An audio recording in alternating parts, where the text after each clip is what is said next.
So at this time, I will call the San Francisco Board of Education Ad Hoc Committee to revise board operating procedures into session. And can we please note the commissioners present for the meeting? And I will be just briefly providing an overview. This is our second of 3 scheduled meetings on this topic. We have a presentation that was posted the last time, the Ad Hoc Board Procedures Committee overview, and I will just provide a short update on that.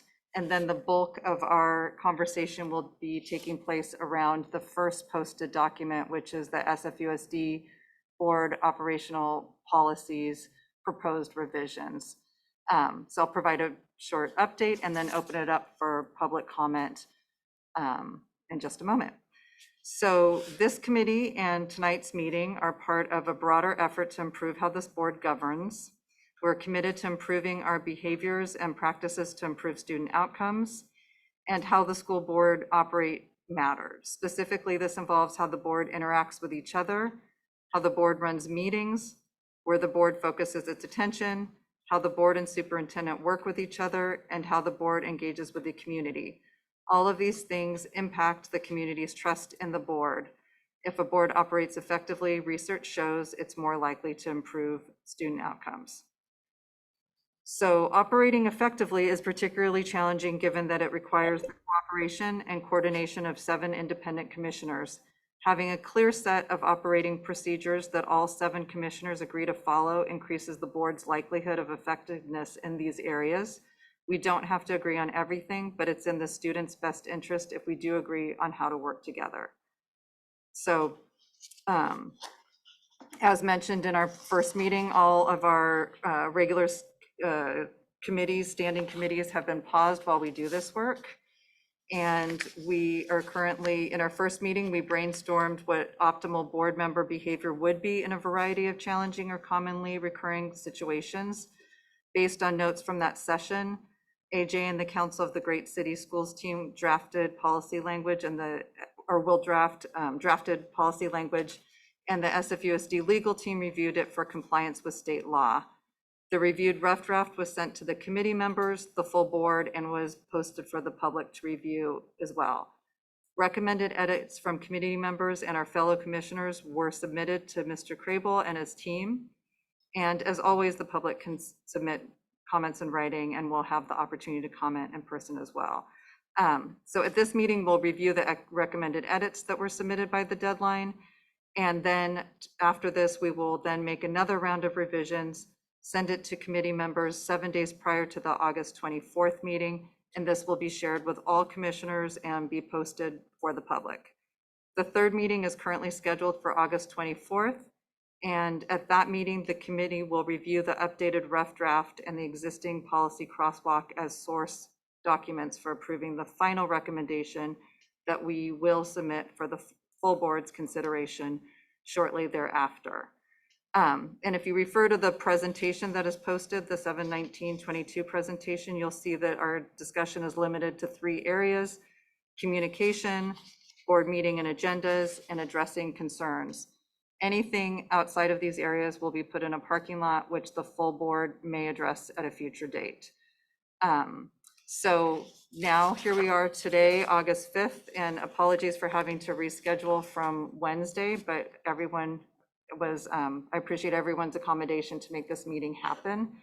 And tonight, AJ Crable from the Council of the Great City Schools will facilitate tonight's meeting and the subsequent next meeting. I am chairing this committee, and I am thankful to my 2 colleagues, Commissioners Bogus and Sanchez. Only these 3 members of this ad hoc committee will have a say in the final recommendation coming out of the committee. Non-committee board members and Superintendent Wayne are also here. Thank you for joining us. To stay focused, we'll limit non-committee board members, and since this has not been noticed as an augmented meeting, any non-committee commissioners will have the opportunity to comment alongside public comment when we open that up in a moment. I would like to thank, and we're doing this so we can move to action more quickly. It's also an exercise in trusting that we can work separately, but still toward a shared purpose. So we appreciate the commissioners and the general public's openness to try new practices as we move forward with this work. I'd like to thank Deborah Lenhoff, Judson Steele, Angie Miller, and Danielle Helk for supporting the work of this committee and for their patience with us.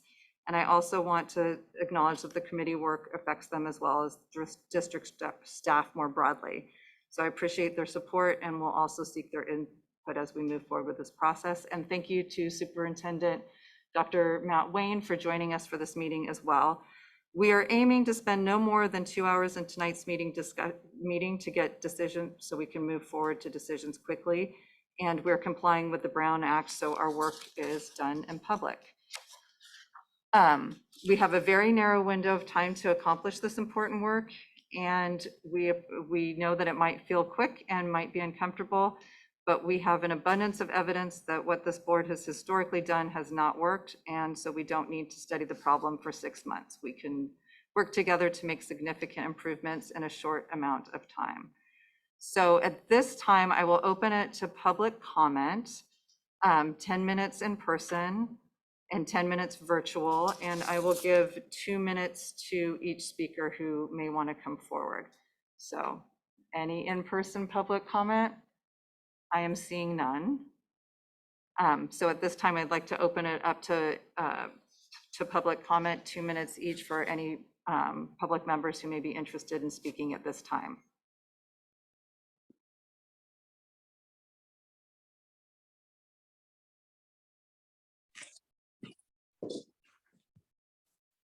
Brandy. Hello, my name is Brandy. I'm a public school parent.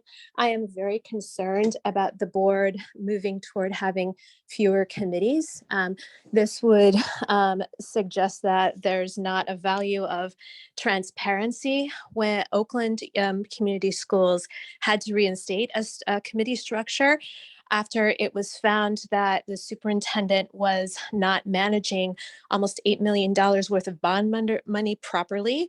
Dismantling these committees, I feel, decreases the opportunities for parents and community members to have voice in how our school district operates.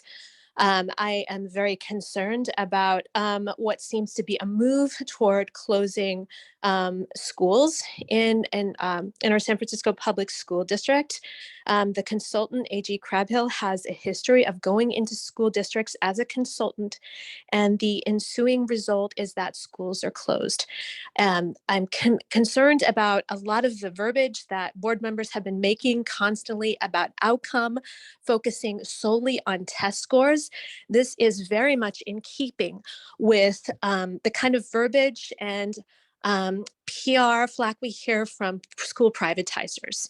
And as we all know, 3 of our current board members are here because school privatizers and pro charter school billionaires bankrolled a $2 million recall campaign.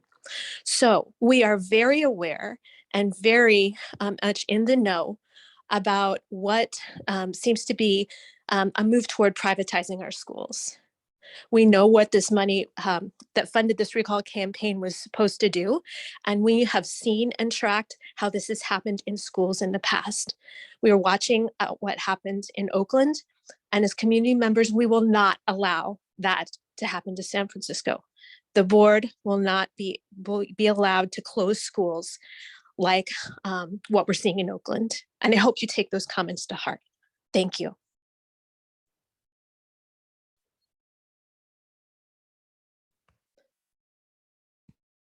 Okay, is our fearless facilitator with us? And I do want to note that we are not eliminating committees at this time. They are on pause as we complete this work through August, through the month of August. Oh.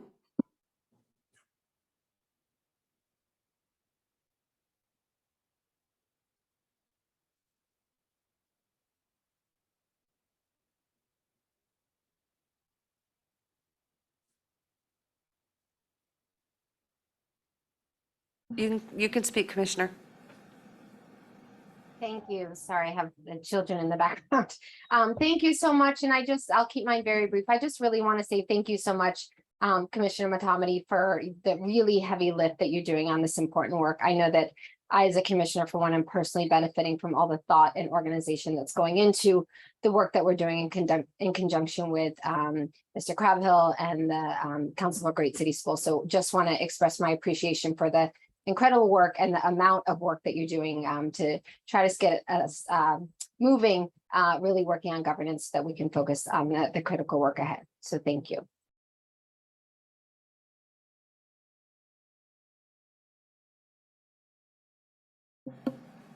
All right, AJ, I saw you for a minute. Are you ready to join us? There you are. Yes, ma'am.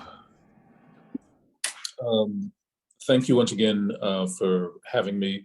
The committee and the board members have done a tremendous amount of work meticulously going through and providing me and my team with a lot of follow-up homework to do to keep up with you all.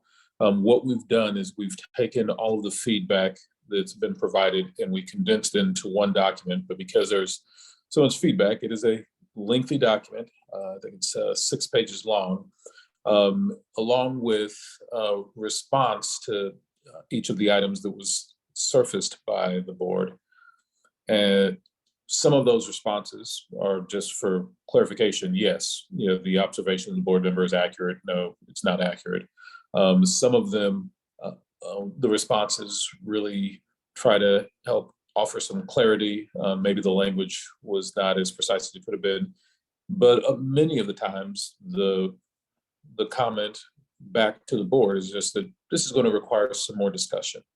Tonight is the occasion for which that discussion takes place, really for the first time.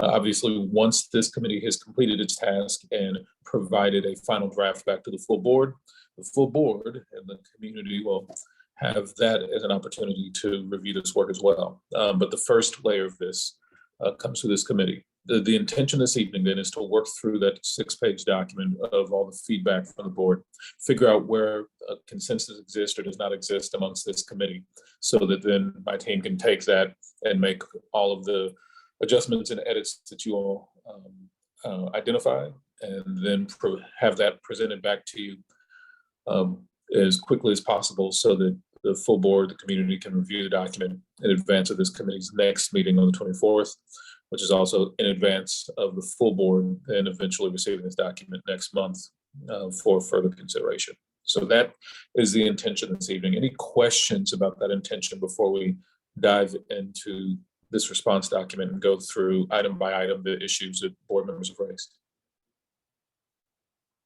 All right.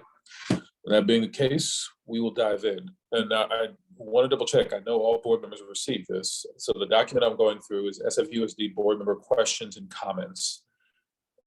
Board members, have you all seen this document? Do you have that available for you this evening?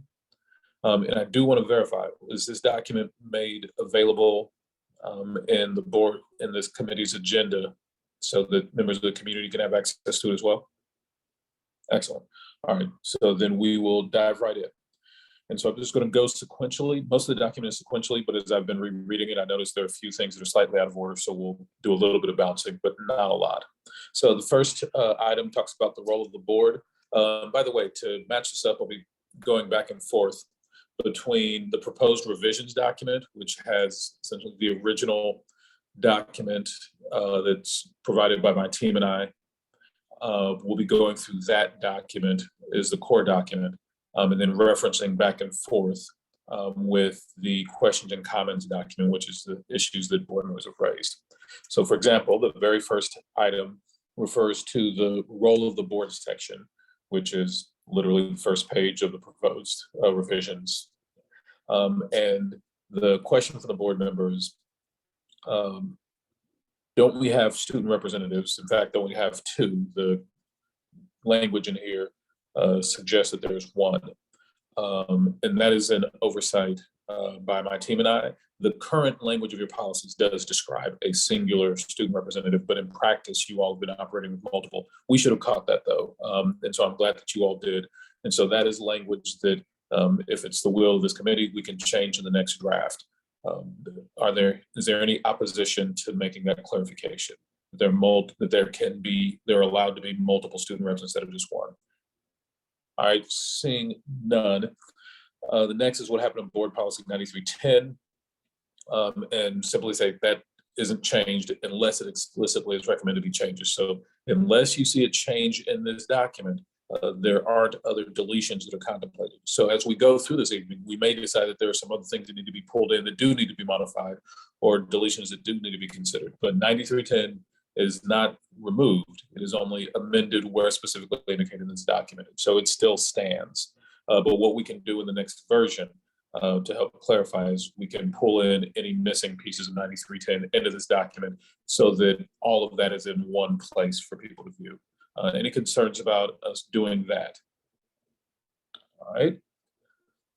Is there a proposal about public comment structure? So we intentionally took this issue up last meeting, that we did not have a recommendation regarding proposed public comment structure, but instead what we've done is we've gathered samples of other school systems around the country and how they have handled public comment and provided that to you all.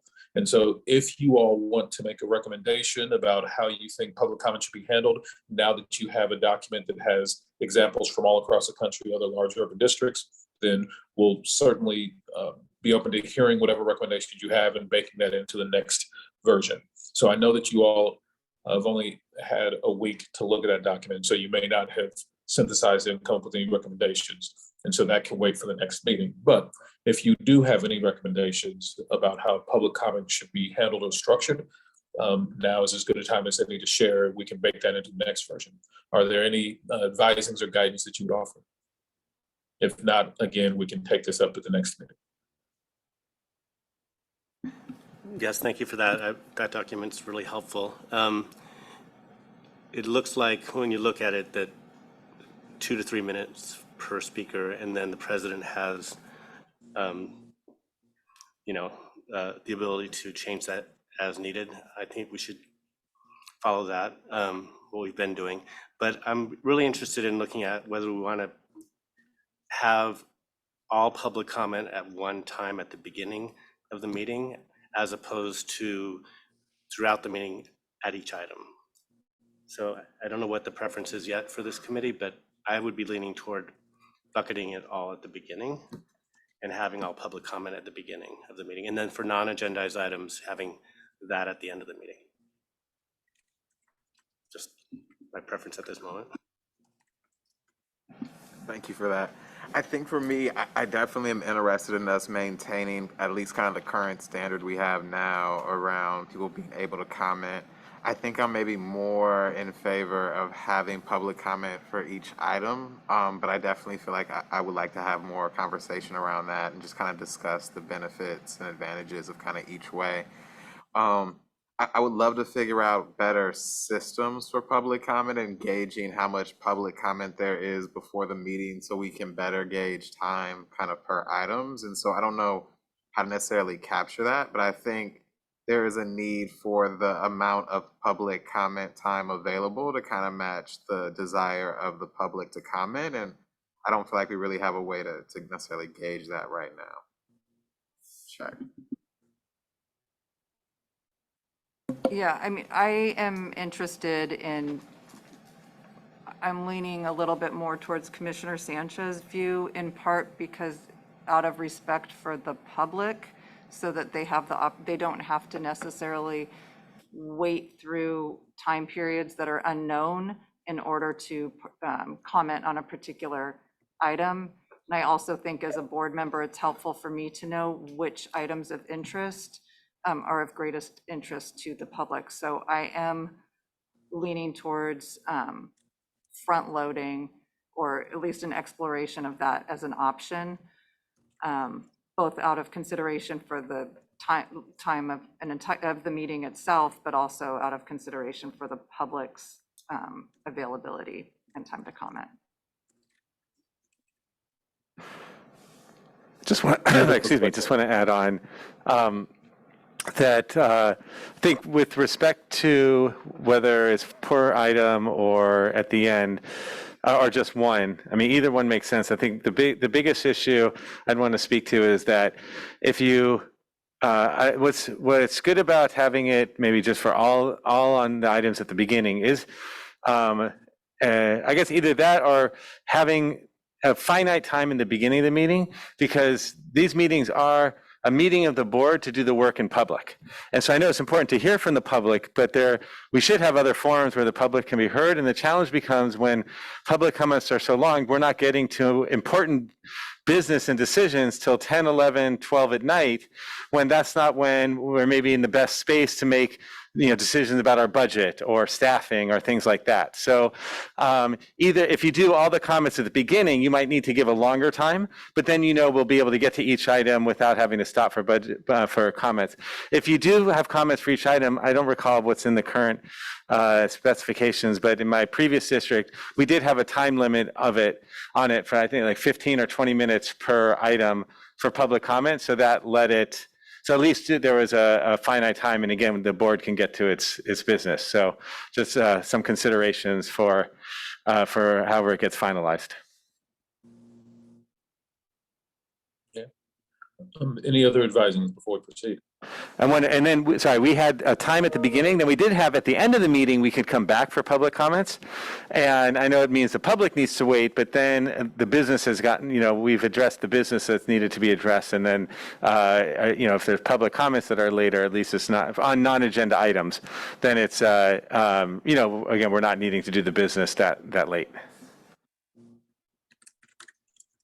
I just want to note that I think we're bumping into a theme that will likely come up throughout this conversation, which is around the administrative processes of the district. And Dr. Wayne, you touched upon this, where there should be other forums for the public to be not only able to give public comment, one-way communication, but there should be many different ways for the public to engage with two-way interaction with this district. So I think part of why there's been a strong attachment to public comment at our meetings as the vehicle is because it's not been clear to the public how best to interact and have their voice be heard and responded to. So as we move through this, I know that this is outside of the scope of this ad hoc committee, but in order for our rules to work as a board, we are reliant on the district also having procedures and policies that are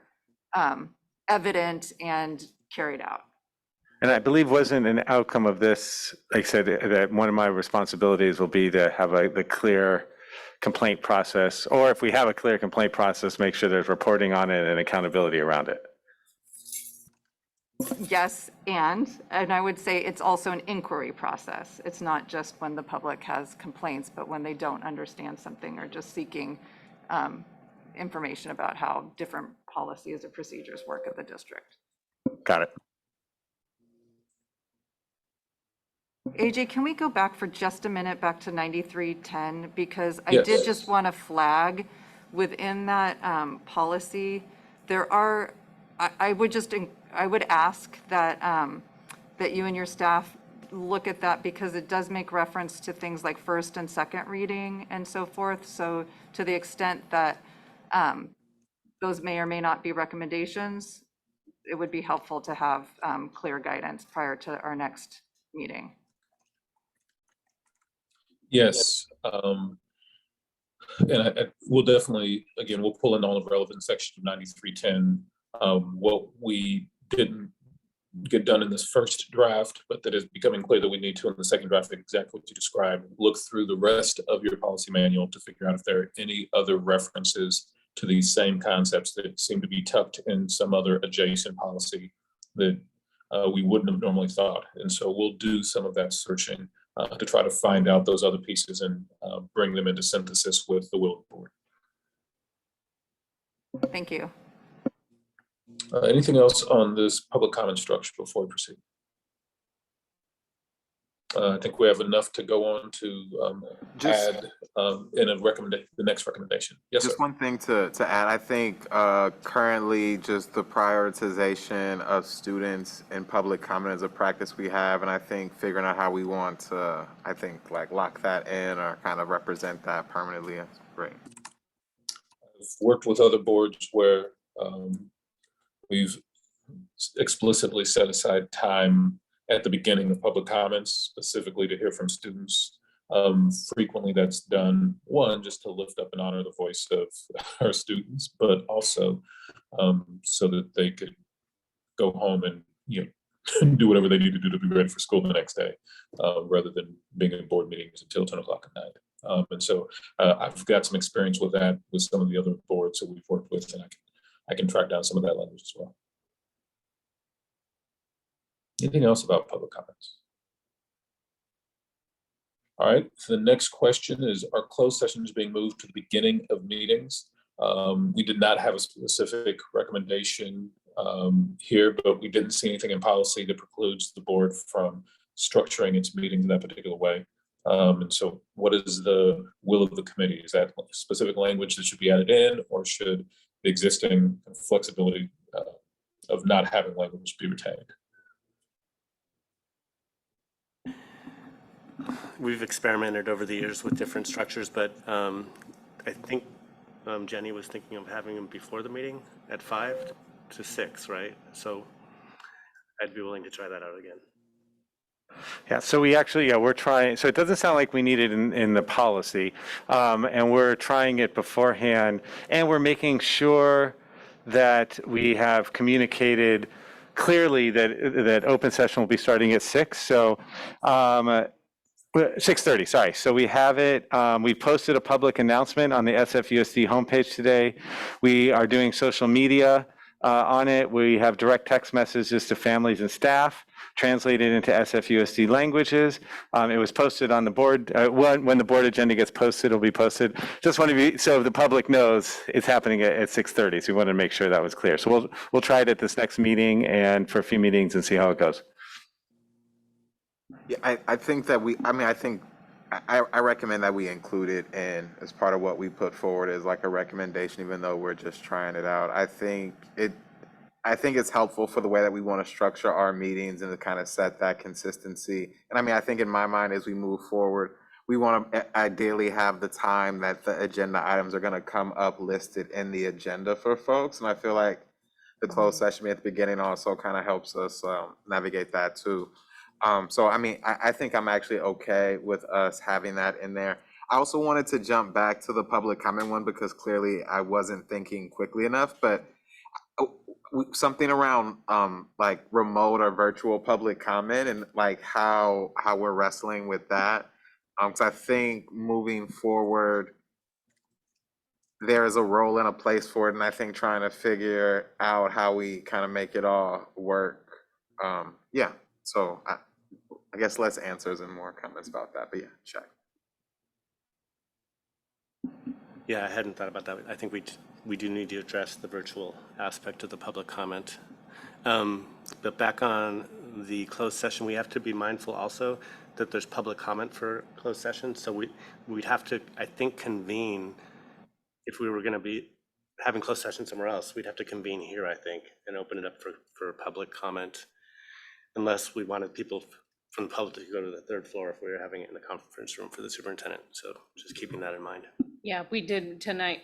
Well, for your meeting on Tuesday, we noticed the public session opening so that we could receive public comment before we move into closed session. And I think I would kind of split hairs maybe and rather than codifying that it has to start at the beginning, have language that like more may versus shall language that expresses a leaning towards that, but I can imagine situations where we may not want to do that, and I wouldn't want to hem us into a situation unnecessarily. Okay, so far the only thing that I don't have clarity from the committee on is I heard two folks mention the need to address virtual aspects of public comments, but I wasn't clear what that might mean. Is there something any of you wanted to say on that point, or is this something that you're fine with being mute in the policy? Yeah, I think that we want to have equity both in virtual and in public, and managing it on virtual is a little harder, I think, to do, especially on controversial issues that come up. Having equity and voice So I don't know what other districts are doing around that, if they are at all, but maybe if there's some advice from other districts, but I don't really know how to handle that. When you say maintain equity with virtual ones, can you give me a example so I make sure I come back with what you're looking for? Yes, so when we have public comment in person, we are able to randomize those comments so that we can have equity of voice based on our speaker cards, for example. Gotcha. And the speaker card could say, I'm pro this subject or against it. So then when we're looking at the speaker cards, we can ensure equity. But for the virtual audience, there's not really a mechanism for that I know of yet. So then it would mean that in person, you'd have the ability to do that. But at this point, we don't really have the ability to do that for the virtual audience. Gotcha. I got it perfectly. Now I know exactly what to go search for. Thank you. Anything else on closed sessions at the beginning of the meetings or public comments? So one last thing on the virtual, one thing that occurs to me though is just consideration if we are holding meetings not in this building, for instance, if we're going into community and so forth, just recognizing that we may not have the ability to accommodate virtual online commenting if we want to go out to other locations for any number of reasons. So just to be clear then, we're talking about for regular board meetings in these chambers, the rule would apply, whatever we come up with. Okay. Got it.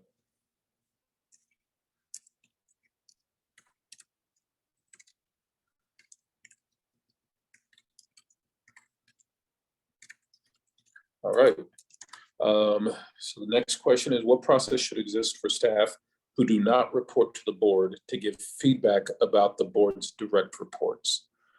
There's a lot there, so let me read that again and try to unpack this. What process should exist for staff who do not report to the board? So say you have a teacher, they don't report to the board, they report to the principal, to give feedback on the board's direct reports. So the board's direct reports for this purpose is really just a superintendent. So essentially what they're asking is, if a teacher wants to come to the board and say, I have a concern about the superintendent's performance, what process should exist for that to be the case? Our response is that if employees have concerns about the performance of other employees, any employees, regardless of who they report to, they should follow the district's complaint process. And you do have a defined complaint process, and that is accessible to district staff. If the board wants insight into superintendent performance, we could certainly offer some other ideas about how to do that. So for example, there's another district we're working with right now, and the superintendent has requested a 360 performance review. And so what we're doing is we are working to identify who are people who report to the superintendent, who are the people the superintendent reports to, who are peers of the superintendent within the organization and out in the community, as well as who are key partners, key customers, key vendors, things of that nature with the school system. And we'll do a 360 performance analysis with all voices from all of those groups, and then provide that back to the superintendent for her kind of own growth and development. And that is one way that the board could use to help ensure the superintendent has access to the type of feedback they need for growth. Certainly the superintendent can have their own systems in place. Many superintendents do some type of staff cabinet or staff advisory committee that they're able to listen to and receive feedback. So that is our response to that question. What comes up then for your consideration is beyond that, beyond the normal processes that the board could put in place in terms of performance evaluation of the superintendent, and beyond the district's own complaint process for staff, did this committee want to have a supplemental process for staff members to communicate about superintendent performance, or are the existing structures sufficient?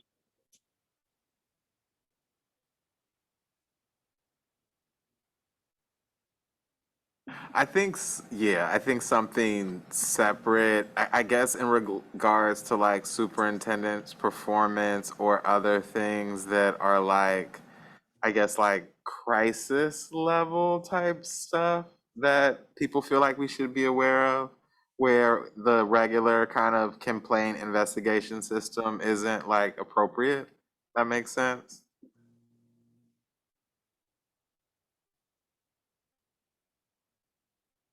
Committee members? Well, I guess what I'm realizing is I don't know what the existing process is for the complaint process. So as far as to your point, Is your attorney at the table? yeah. Oh, sorry. Yes, would you like to weigh in at this point? Sure. I mean, the answer is that, of course, it depends. You knew that was coming.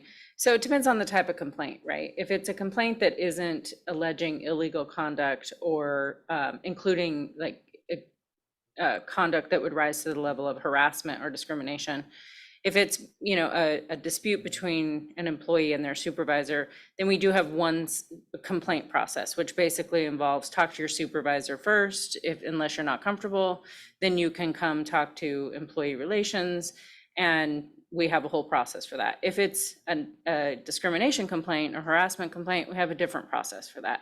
But we definitely have those, they're publicized. And then, of course, if it's a harassment complaint that rises to Title IX among employees, there's a different process for that. But that it's all published and in our policies. So I'm happy to share that with the committee members if that would be helpful. I personally am fine just adhering to the current policies and escalation procedures. Yeah, I'm fine with them too. They are publicized because I remember posting them as a principal in the office. I'm like, well, who's going to read this? But they are publicized. Okay, yeah, I guess I'm still like, I want to be like able to be notified about things that I feel like are like the system breaking down and kind of gaps emerging, so that I have the ability to like put pressure on the superintendent in regards to it without it going through the regular process. And so, you know, I definitely would be down to talk about like specific things that I'm concerned about, and then we can maybe dive deeper into how the district kind of currently handles them through the existing complaint process, and see if that's adequate or if that needs to be modified for us to kind of, you know, allow things to exist. Just thinking about the things people come to give public comment about, and knowing the mechanisms that exist for them to do that, and them not necessarily being always quick or responsive or consistently feel like responded to, resolved.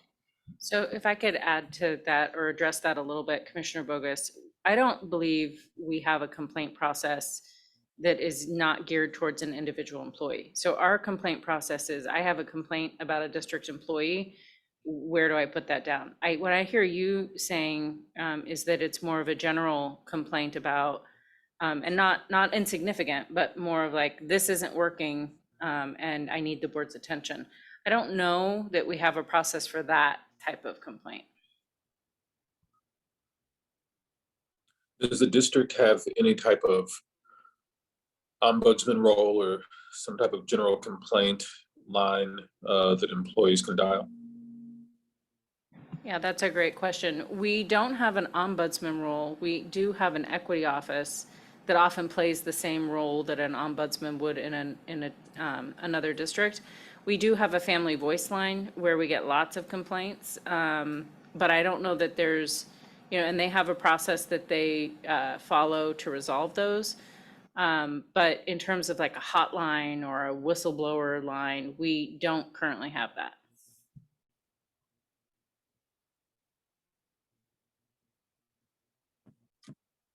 Anything else, committee members? I'll just kind of repeat what I said about the last item. Maybe that there are best practices that we can look at from other districts. I don't know if we can resolve it right now.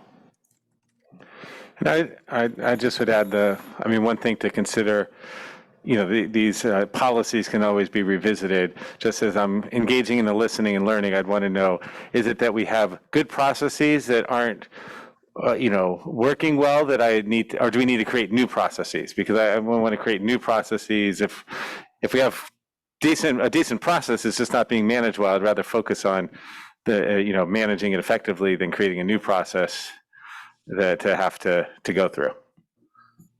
Does So I don't know if you have a Yeah. sense of the distinction, but if you have a sense, but I'll keep an eye on that and look at that as I'm doing my learning and orientation to the district. Yeah, and we can definitely do some homework on this. I'll tell you that generally speaking, school board members are basically by definition the worst possible customer service representatives in any organization, largely because you don't work there as a day job. And so people are stuck trying to find you and they don't have a regular, consistent way for any member of the community to find you. Only community members who are connected have a way of finding you easily and getting responsiveness from you easily. That's a horrible customer service system. Like your customer service system shouldn't only work for people who have political connections, it should work for anybody. And so by definition, I would generally counsel you against any policy framework that positions you all as the front line of complaint resolution. But frankly, would challenge your superintendent, solve that. Like if that is an unsolved phenomenon, solve that, rather than pushing that back onto the board. That being said, what we'll do, and I put in the notes, is we'll look for some best practices from other districts and see if there are places where that type of complaint management function has been absorbed by the board services department versus by the superintendent's team, and how other places have handled that. So we'll do some homework for you on that point. I just wanted to say, like, I do think this is, yet another example where the lack of confidence in the current process, or the lack of process, then therefore pushes the board into this position of wanting to know and being part of an escalation process. And I am not arguing that that's where we want to be, but I'm just saying that it's reflective of where we currently are.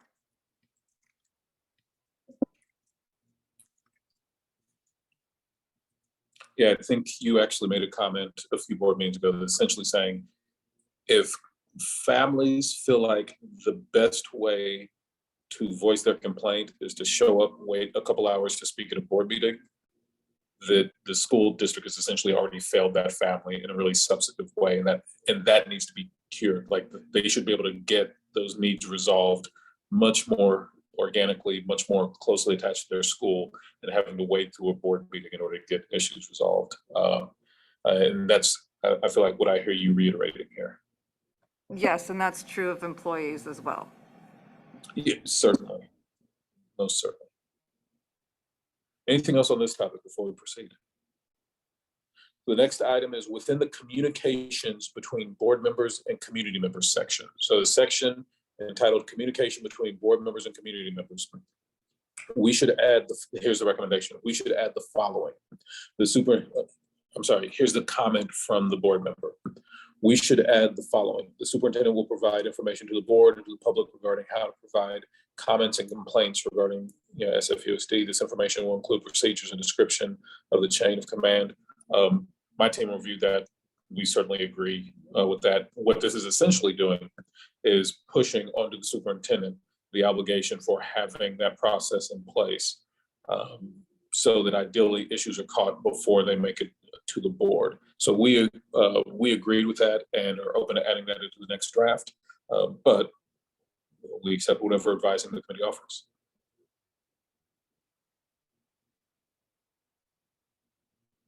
Hearing no disagreement, we will proceed. So the next comment, same section, the comment recognizes that that the recommendation says refer questions about specific issues to the appropriate staff person. Board members will not contact district staff on behalf of community members. And the board member knows that this is confusing because this section is about general comments or feedback, not specific issues. And the two sentences sort of seem to contradict one another. After going back and reading it, we actually agree that our proposal language was in fact not clear, as the board member accurately pointed out. And so we recommend this modification to that language. Provide the community member. So here's what we recommend happens when concerns or comments are brought to board members from community members. Provide the community member with information about how to contact the appropriate staff person if that is not known, to the superintendent's designee for general comments. Board members will not contact district staff on behalf of community members. So that's the clarification. And again, upon rereading it, the board member was absolutely correct. That was not clear. So we think this modification is more clear. That being said, committee members, the floor is open. Agree, disagree, or should we make that clarification and proceed? I'm good. Again, the question is just knowing who the appropriate staff person is. It's the, That's correct. Yes. So what this is explicitly doing is then putting it on the superintendent to, one, identify a list of when these issues comes up, here is the appropriate person to go to, and also having as a supplement to that, if it's not clear to the board member who the appropriate staff member is to refer the person to give the community member the contact information for, that there is a general catch-all that the superintendent is designated, that then give them this person's contact information instead. But that essentially the expectation is if somebody comes to me, parent, staff member, whomever, and says, I have this concern, the board members should have the information, handy to them, not that they have to go and track down, but the information says, here is exactly who is the best person to meet that community member or staff member's needs, and that person should be connected to. And so then instead of the board member inserting themselves and getting in the middle of the process, they're actually providing information. They're serving as a navigator to the organization for the community member or the staff member. But yes, you're correct. That means the superintendent would have to produce that document and provide it for the board and update it as occasion requires. so I also have a clarification question. Actually, maybe this is the wrong. Well, okay, so where would it fall into when staff contacts us? wanting to The exact talk? same. So Okay. that's actually in the next section. All right. And basically the next section simply says, when this happens with staff who have not been designated by the superintendent, to use this exact same procedure, use the same procedure you use for the community. And so whether it be a staff member or a community member, if they contact a board member and say, hey, I have this concern, then your way of being of service is to help them get to who is the person who can most readily has the authority to address that concern. How do we handle this at the lowest level of decision-making rather than trying to escalate everything, which invariably just inserts, more of a delay in community members and staff members being able to get their needs addressed, and doesn't actually hold the organization accountable for learning how to do its job.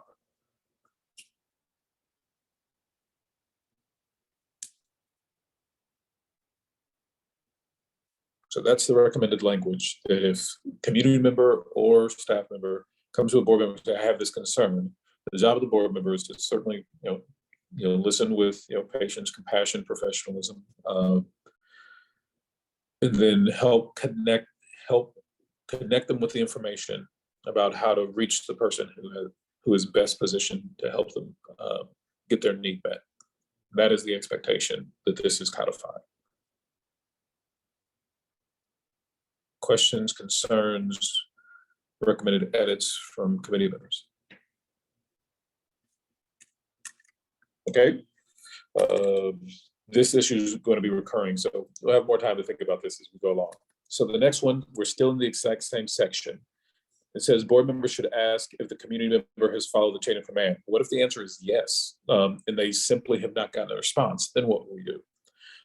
And so what our response is, and we need to add this into the language of the policy, is that if somebody says, yes, I followed the chain of command and I didn't get a response, then the appropriate next step is to advise them who the next person in the chain of command is. So if I did contact my child's teacher and they never answered me, they never responded, they didn't answer the phone, they didn't answer the email, we'd say, okay, well, who's the next person in the chain of command? Okay, so since you didn't get resolution for the teacher, the next person for you to contact would be the principal.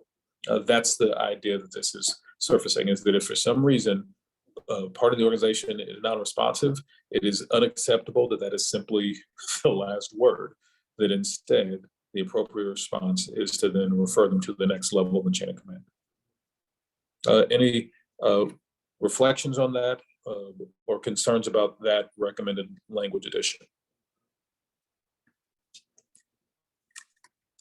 All right, hearing none, we'll go to the next comment, which again, same section, this is communication between board members and community members. So the next concern is, it talks about referral and how are we referring to the appropriate person. Again, this is, the idea of referral is that you would provide the community person with the contact information for the appropriate person. You would not contact the person on behalf. So if somebody calls me and says, I tried to talk to my teacher and they were not responsive, then the board member's response should not be to call the principal or email the principal or communicate with the principal in any way. The board member's response should be to say to the parent, the family member, okay, so then that means your next step is to contact the principal. Do you know how to contact the person? If not, here, let me help you, track down their contact information. And then this is who you contact since you didn't hear back from the first staff member you contacted. And so that's what it means to refer, is not to insert yourself into it and get in the middle of it, which will just slow down the process, but rather to step out of it by connecting them directly point to point to the person who is able to help resolve their issue, and then letting them reach out to that staff member, not the board member reaching out to them on their behalf. So that is what that is further articulated. Any questions or comments about that? So can I just clarify, because since all these were on the same theme. So it's refer to the appropriate staff member. I understand my job is to make sure it's clear how to navigate our organization. So like we need organization charts and, some of the website pages updated. But then there is if the board doesn't know, because that's going to take a little while, and even after that, there might be unique situations, it's refer to the designee. So that where I need to let the board know, like, so email myself and let's say Alicia, or email Alicia to compile the questions, or that's what you're referring to, right? Or Yeah. email Alicia so we can get the information back to the staff member or our community member who's putting in the inquiry. Yeah, the key thing is staff members, community members shouldn't just be left hanging, wondering who's going to answer me. Like, they should actually know who is the next person to talk to, and it's just not appropriate to leave people in limbo without any idea of what happens next. Okay. And so that's what. Okay, so I need to give them a name because if they know, talk to the principal, that'd be good. If they don't know that, they'll say, talk to the name I give the superintendent's designee, who is this person who could be reached there. Yeah. Okay, I'll make sure I talk with the team and we get that to you.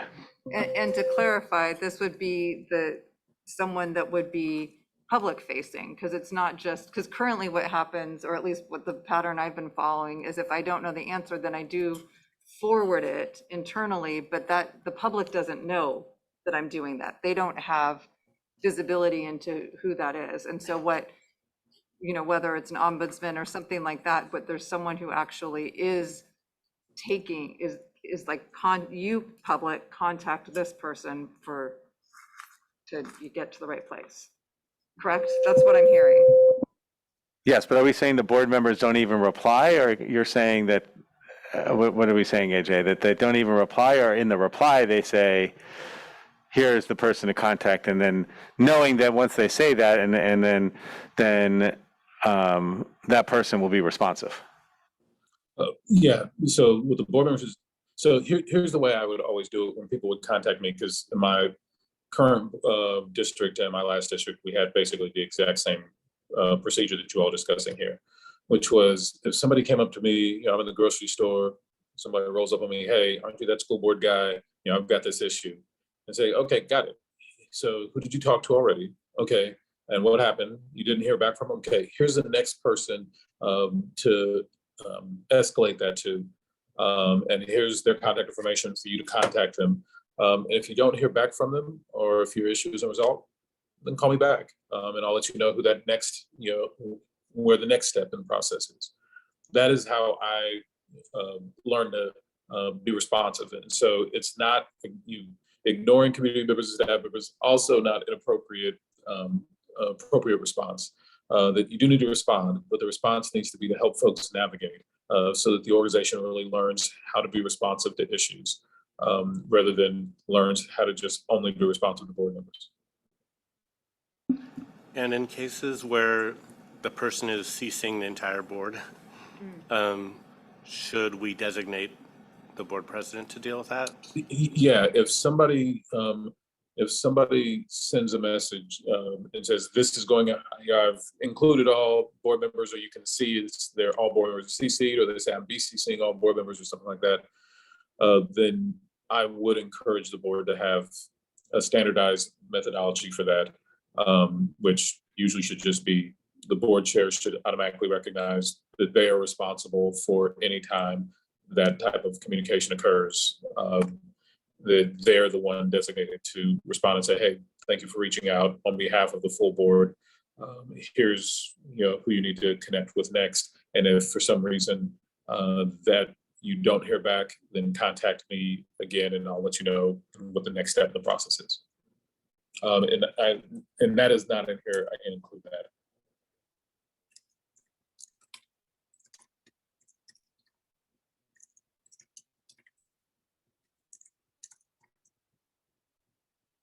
Yeah, I mean, just the conference we had attended, one of the members from another board was talking about how all of the board members had like an automated reply. So when you emailed any board member, there was just an automatic like, thank you for your inquiry. If it falls in this category, please contact so-and-so. So there was an automatic immediate response. If someone was just emailing you because they were confused with enrollment, they got not a bounce back, but an automatic response referring them to sort of like the FAQs of where commonly asked questions were and where to find that information either on the website or through direct contact with staff. So, I mean, I would love to head into that direction so that they're not just waiting for us as individuals to do responsive.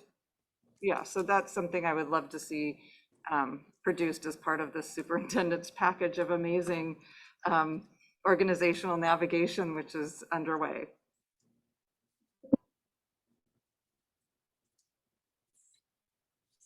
Any other reflections on this section?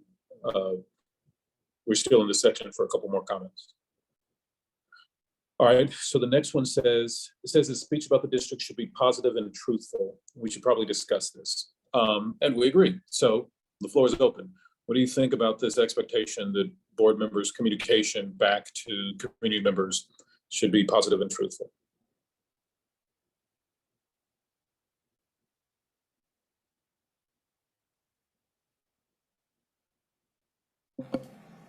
I think that is a great standard.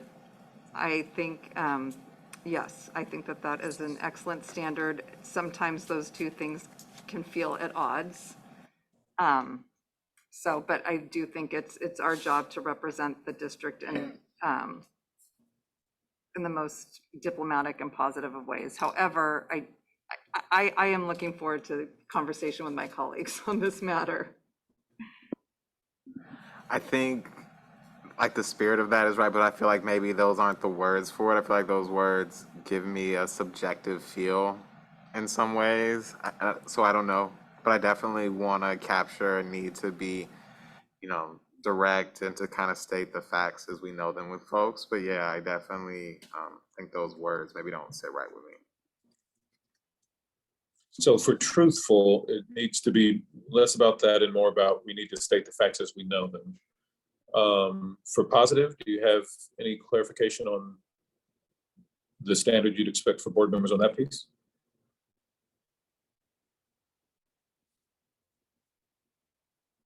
I mean, when I hear that, like, I don't think we should comment on staff performance or things of that nature. But I am looking for, sometimes things are not, they aren't positive that we're responding to. And it's not so much that we're in a position where we're trying to say negative things or convey negative information, but I think it is, we're dealing with members of the public that are understandably frustrated and disappointed, and I certainly want to meet them where their experience is and not, attempt to try to make light of a situation that is really difficult for the public or employees. I agree. Community members inclusive of staff?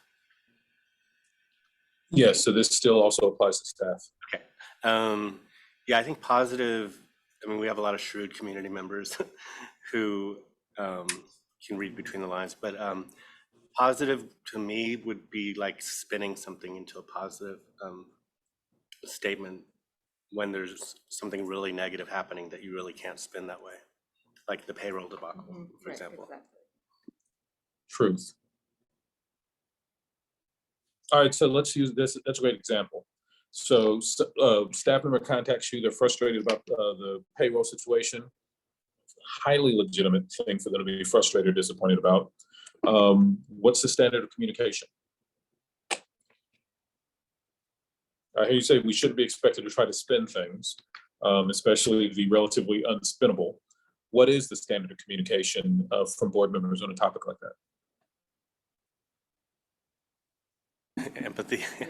Yeah. For that kind of thing, empathy, and knowing that we know, conveying that we know that our staff is working diligently on the issue.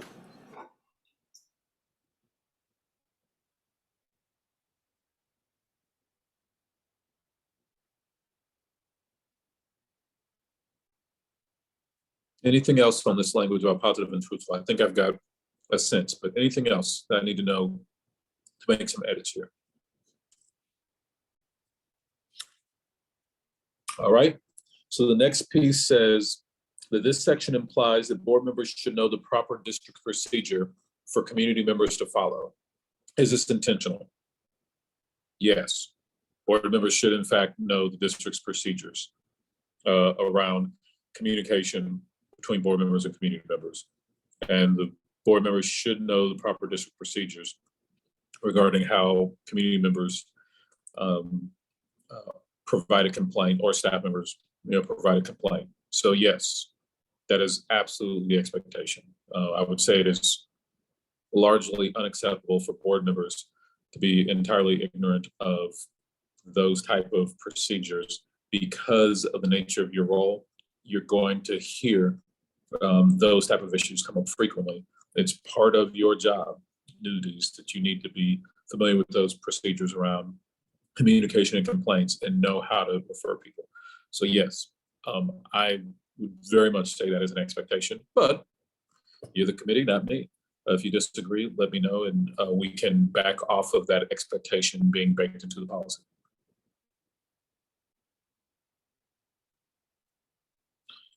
All right. I kind of Hearing think that's none. I think that's the linchpin to all of this. So, Yeah, if the board doesn't know the answer, then your community is going to be stuck in a really bad place, because for some folks, you all are going to be, some of the most visible connections to the district they have, especially if they're not, families with children in the district or something like that. You may be the most visible, and for you to not know the processes, I think for how people get issues resolved, I think it's just really problematic. You shouldn't be doing it for folks, but you should definitely be able to help folks navigate. just going back to the one just before, back to positive and truthful. Yeah. I guess what I'm trying to convey is, even when I'm hearing really heartbreaking or extremely frustrating situations, I would hope that board members would respond in a resolution-oriented and constructive kind of way. So even if it's not positive, because the example that Commissioner Sanchez gave, it's not positive, but the response is Gotcha. focused on, Is constructive. yeah. Like, how do we resolve this in a way that is constructive and that seeks resolution? Because, I mean, what I'm emphasizing here is that the intent is to build a better system rather than just, Notice the imperfections. correct. Yeah, we can admire the problem, or we could actually be the board and be the people that the community selected to help resolve the problem. Got it. So I feel like I've got good clarity now on both positive and on truthful. Positive is more about how do we, how do we move forward in a constructive way? Truthful is how do we provide the facts? So I'll remove both of those terms and replace them with, more clarifying descriptions. I think that'll, Kevin, I think that'll address the concern that you had. So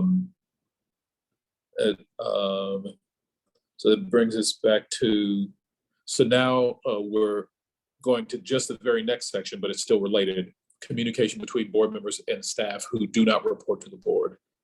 And the comment from the board members, I'm not totally sure how I would know kind of what this looks like.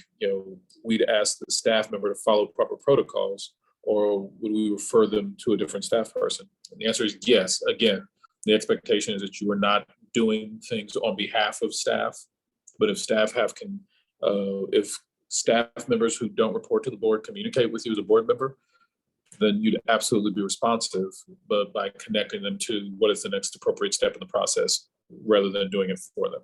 And so, yes, you would either encourage them to follow the proper protocol and help them understand what that is, or refer them to the next appropriate person. So that is what that is saying, is it's basically reiterating the language in the section right above. And so the key policy question for you all is, are you comfortable with that same expectation for community members and for staff members? And if so, then this language stands. If you feel like the board should behave differently for those two groups, then this would be your time to clarify that.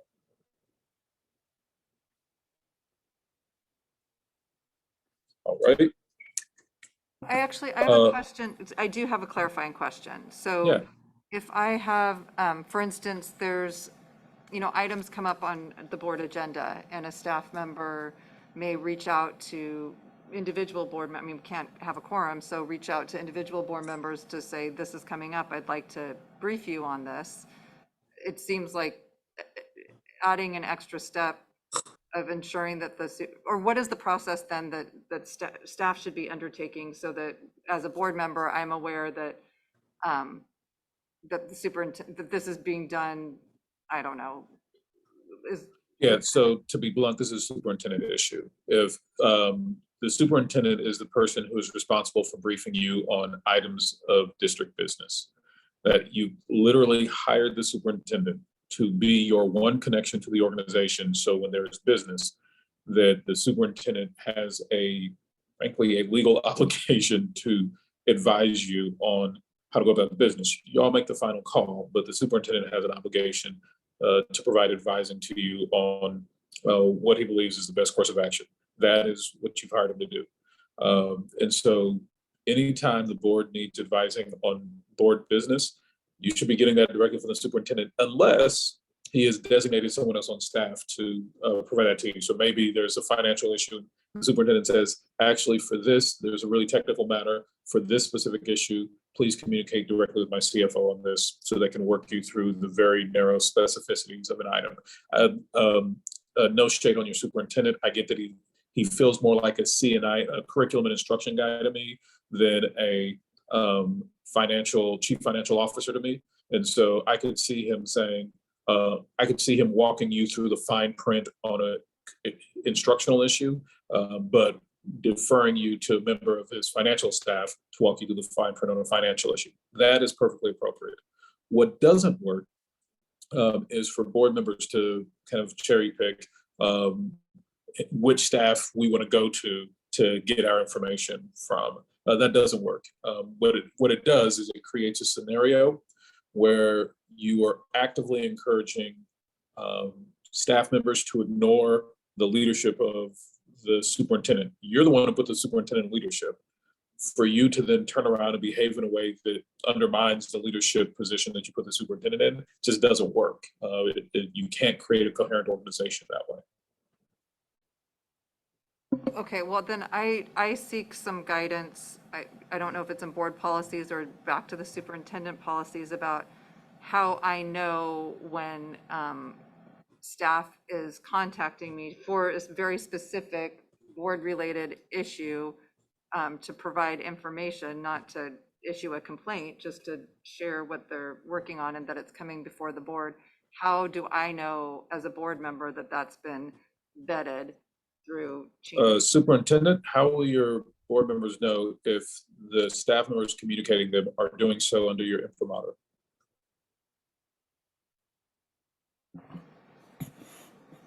I'm trying to think like of a specific example. I mean, it would be, I'm monitoring that they're responding to issues, right? And then we're seeing if people are saying they're not getting a response, and then I need to follow up with the accountability. Is that what you're, okay, you're asking? Can I try? I think just based on what I've seen, what happens is staff will reach out to you and say, per Dr. Wayne's request, I want to brief you on, this budget item. Or, you'll see when I email you, I'm copying Dr. Wayne to give you, so you should see him on that email. If it's a text or something different, then hopefully that's few and far between. But I mean, at some point, there's a little bit of a trust level too, right? No, sorry, I misunderstood. Yes, I thought, so yeah, exactly what Danielle said. So, I should either be CC'd or it's understood that this is, an area where, our head financial officer, our head of facilities is the lead. Yeah.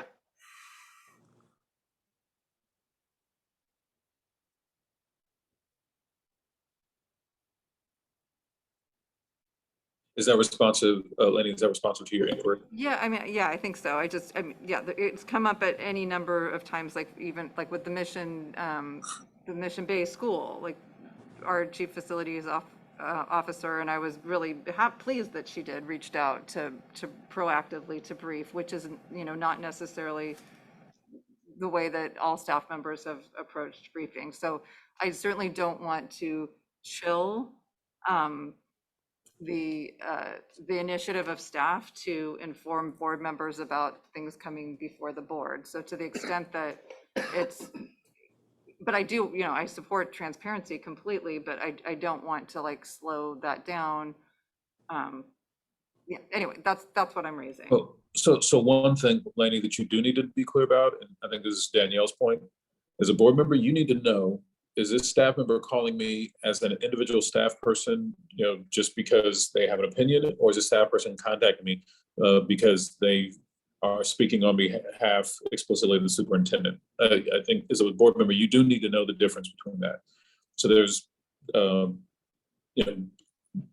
staff members are community members as well. So if they want to reach out to their local elected official, they have every ability to do so.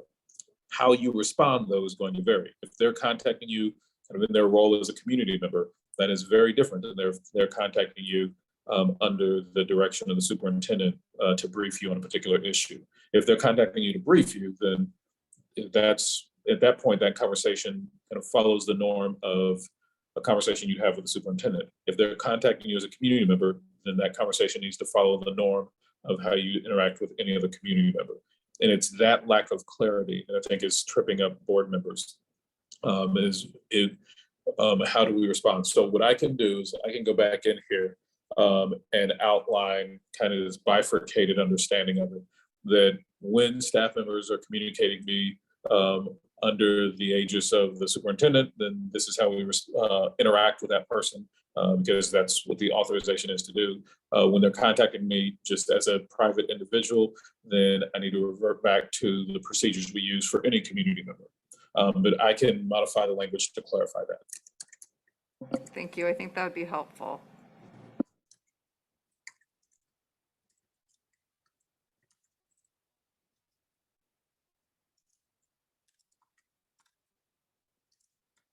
Okay.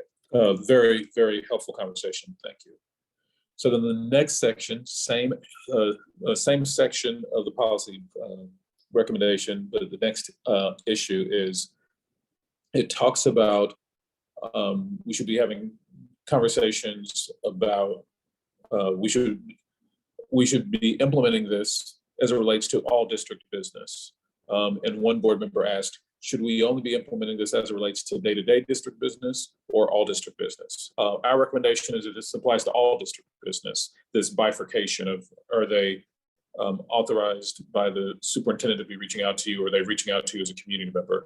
That our position is that should apply to all district business, but a board member asked, should it only apply to day-to-day district business? So we definitely recommend all, which is why we wrote it that way, but wanted to get advising from the committee. Do you have a preference one way or the other?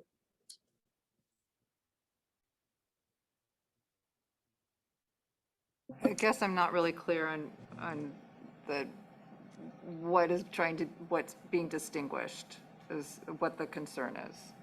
Well, and that's part of our concern of why we said it just needs to be all, is because I think it adds a layer of ambiguity that we weren't able to tease out.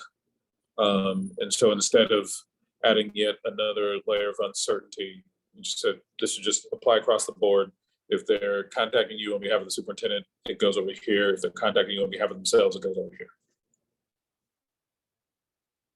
Yeah, I like all, just because I think it captures like the full intent and kind of leaves out exemptions. But I definitely think that's a little bit of the heart of it. Because I mean, I think almost everything would be day-to-day district business as well. So I think because it's hard to distinguish between the two, having all just gives us the clarity I feel like we need.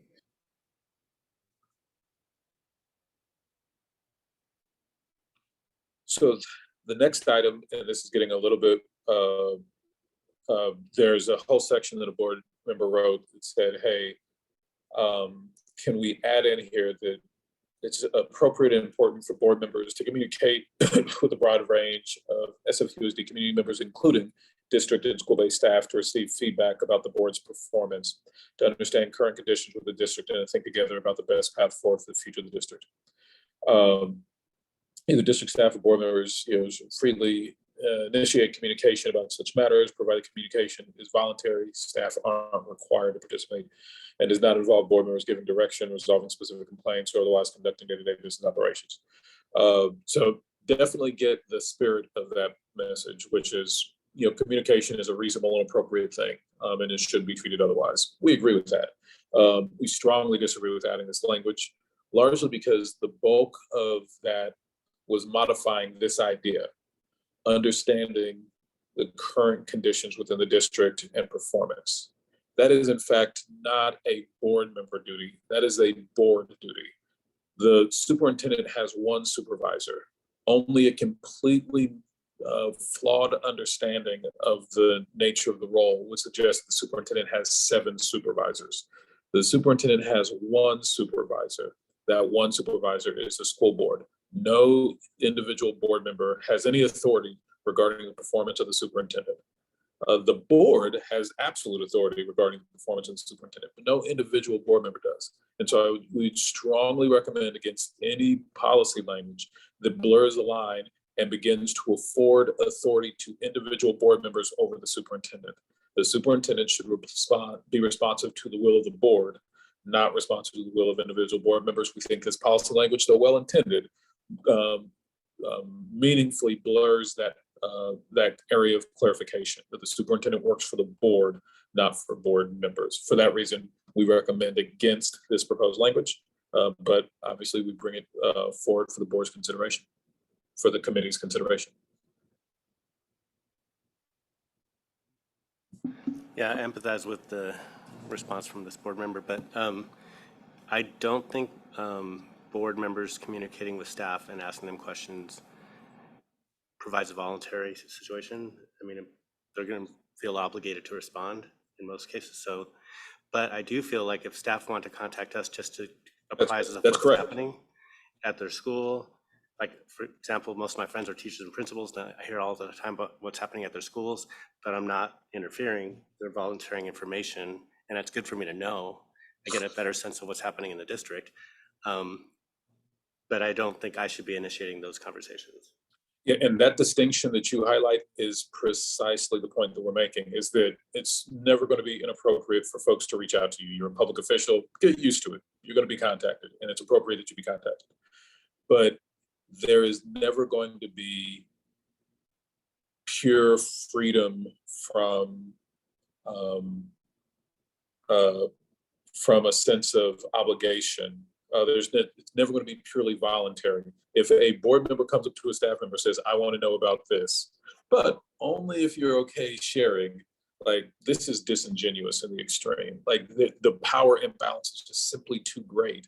And I know it doesn't feel like an abuse of power, but I would suggest to you that it is in fact an abuse of power, because they aren't in a position to safely back away from that because of the power imbalance. And so the way that you described it is exactly the way we describe it.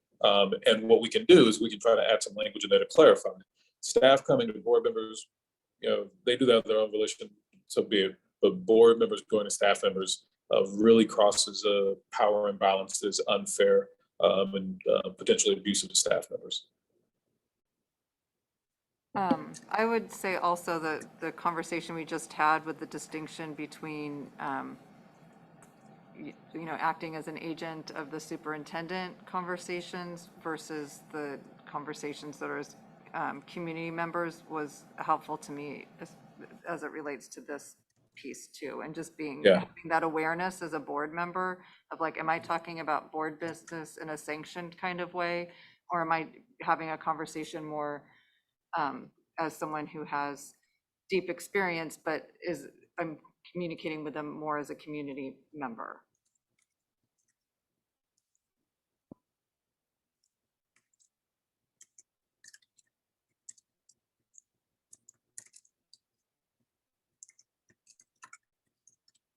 Got it. Anything else about that section?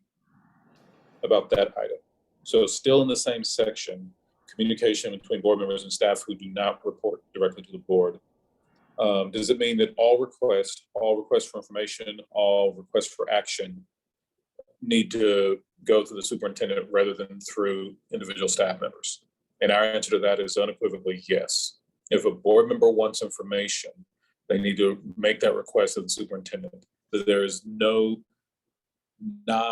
way to guarantee that a communication from a board member to a staff member who's not the superintendent is not received in a hostile and abusive manner, because again, the power imbalance is too great. And so if there's a request for information, it needs to go through the superintendent. Now, the thing that I think board members often get frustrated with about this reality is that board members may want more kind of grassroots reflections, from staff or things of that nature, that's not filtered through the superintendent. There are ways of accomplishing that, but for it to be authentic and valid, it needs to be approached from a systematic approach. So you talking to the people that you happen to know on Twitter and Facebook is not a systematic approach to getting feedback from the community. Once again, it's just you elevating the privilege of those who you're in a relationship with above the needs of those who you are not yet in a relationship with. We think that is the hallmark for the creation of an inequitable system that privileges some at the expense of others. And so rather than trying to do it on an ad hoc basis, we'd say that's perfectly fine behavior, but it needs to be done systematically, and it needs to be a decision of the board. So if the board said we want to use a third-party firm to conduct surveying of our staff so that we can get more authentic information that's not filtered through the superintendent, we'd say that doesn't violate this. But board members trying to individually go out and then pawn that off as if that is objective information that was collected without coercion and that is representative of the entire school system, we'd say that doesn't pass the sniff test. If the board wants that, then we can help you identify strategies to get it, but it would need to be a more systematic approach. So I just want to clarify that the board getting kind of authentic grassroots feedback that doesn't come directly from the superintendent is a possibility if that's what the board wants. But board members doing one-on-one engagement on Facebook is not a proxy for that.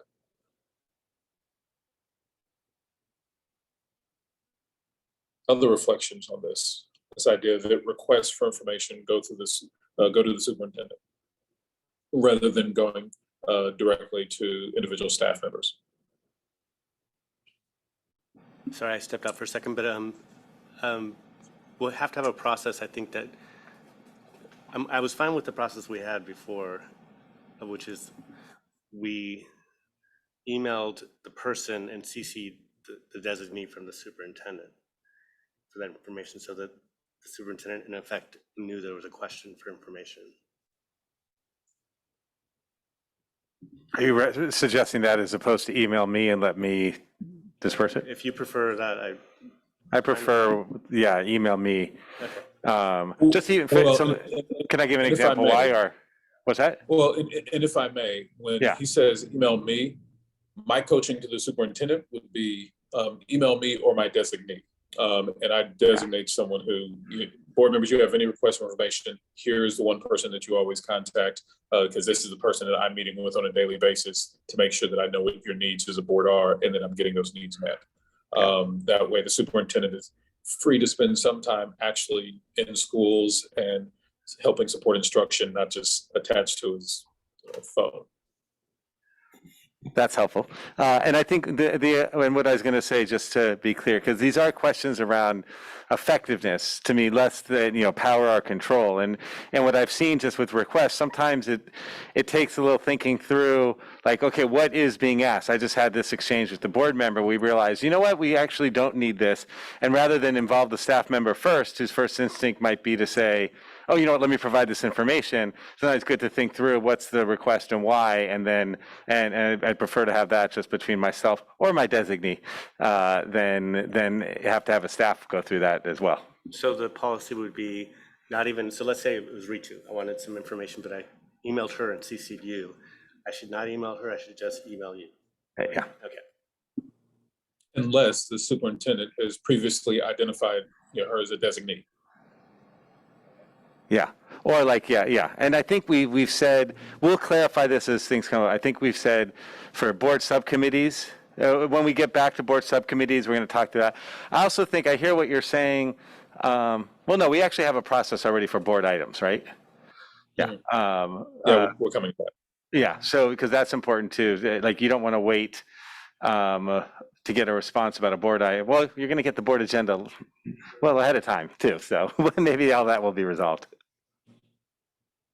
Well, yeah, and just another parking lot item as far as the designee is just understanding if that's like a standing designee or a designee for a particular item, or, just.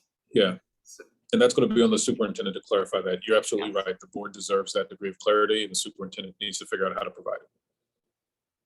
I think also too, for us as a board to figure out when a designee isn't appropriate, and if we do want it to be the superintendent. I mean, I understand that sometimes like someone is Yes. best informed, but like sometimes it's like I actually need to hear the superintendent say it or respond to it, just because no one else sometimes can have the same authority in their word. Completely agree. Yeah, the superintendent can't hide behind a designee. Designee is there for the board's ease, not for the superintendent's, ability to hide. Yeah, I think there's a longstanding frustration about the principal who hides out in their office and never actually sees classroom instruction. I would submit there should be a similar frustration about a superintendent who hides behind their staff and never actually communicates with the board. Agreed.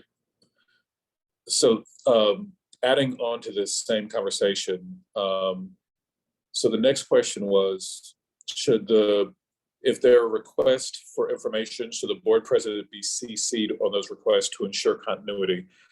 I have thoughts on this, but we didn't have a strong position, so we wound up just putting down that this should benefit from further board deliberation. So do you think that the board members, if you have a request for information, should you CC the board president or not? I don't have a strong reaction, but I would lean toward not, unless the board president was going to be like having a system to track A those party to it, requests. yeah. Yeah. That's essentially where I was at, but I didn't feel super strongly. So if you all feel differently, then we can do that. But if you all are fine with that, I would say not unless it makes sense, with the understanding that all, and this is elsewhere in the policy, with the understanding that any request received by the superintendent from one board member is answered back to all board members. And that's part of the reason I'm comfortable with not CCing the president, is because I think a later policy captures the need for continuity. Does that work for folks? And if so, we'll make sure to bake that in. Okay. So could I share one thought? Because I think we're Yeah. switching sections, right? And now we're getting into performance. Yes, we're about to talk about performance. Yeah. That's correct. No, I just want to say I really appreciate this discussion, and I feel like, we're putting in processes to shift a culture, and wanting it to be, a culture of equity and responsiveness. And I think I just want to point out there's a lot of work on my part and on staff's part to make it work, but it's really a team effort, because what I've seen can happen is it can break down on either side, in that if we don't do our job to make it clear how to access information, right, you might start getting involved. But at the same time, when board members get involved, staff thinks, well, why put in the work to do this if a board member is just going to make the decision? And so it becomes a kind of a circular, and I haven't been here long enough to know if that's where it ended up, but I can see it becomes a circular thing of like, well, staff won't step up, and then our board's going to involve, and board's like, I don't want to get involved, but I have to because staff isn't doing, communicating clearly, and da-da-da. So it's going to take a while to shift that, but that's why this is really helpful, because we do want to get to a place where it is a functioning system, and kind of all sides trust they can get the information they need to perform their duties as a board, as staff, but most importantly, so our parents, our families, our students, and staff who need support know that they can get the information they need to do their jobs or to learn in our schools.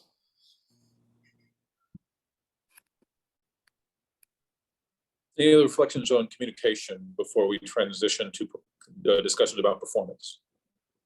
Just one, again, I know I keep straying and but do you have a sense of, Dr. Wayne, of kind of your timeline as you're thinking about these things? I don't want to put you on the spot, so if it's just no, that's fine. No, I have a sense, we have our head of staff coming to you for approval.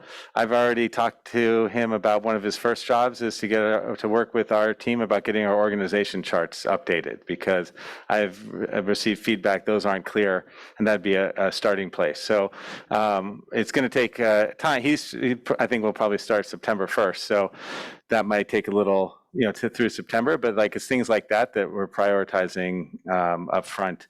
So it shouldn't have to be through just my whole listening and learning phase. Want to take some action when we see there's an issue.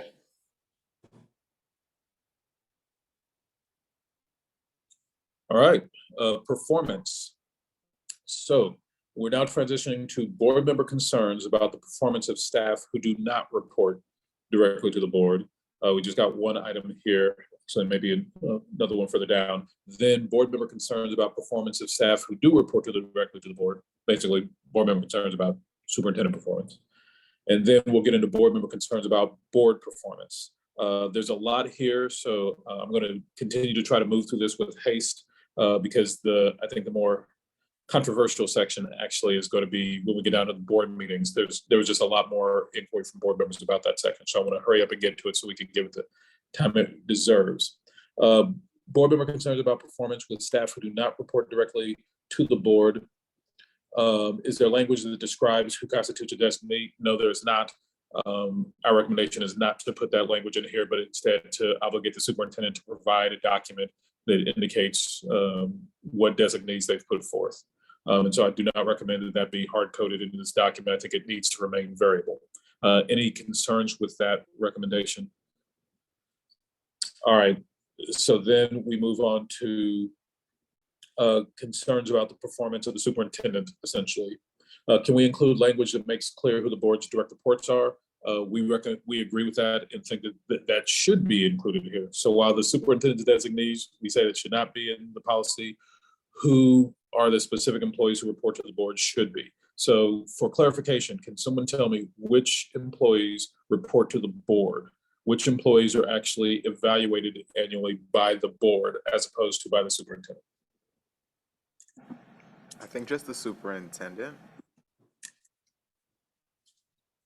Legal person, Danielle, is that accurate? Is there anybody else we're missing? Yeah, because I know you do have, our general counsel does have at least dotted line reporting, so do you want to eliminate? Yeah, I mean, historically, the superintendent has done my evaluation, and I think council before me as well. But I do have a dotted line in terms of reporting, and I know that for hiring, for example, that would be one position that the board would be involved in interviewing and hiring. And that has been the case, yes. The board. Yeah. Yeah, and that is fairly normal across large districts across the country where there's that dotted line that the general counsel generally very often reports directly to the superintendent.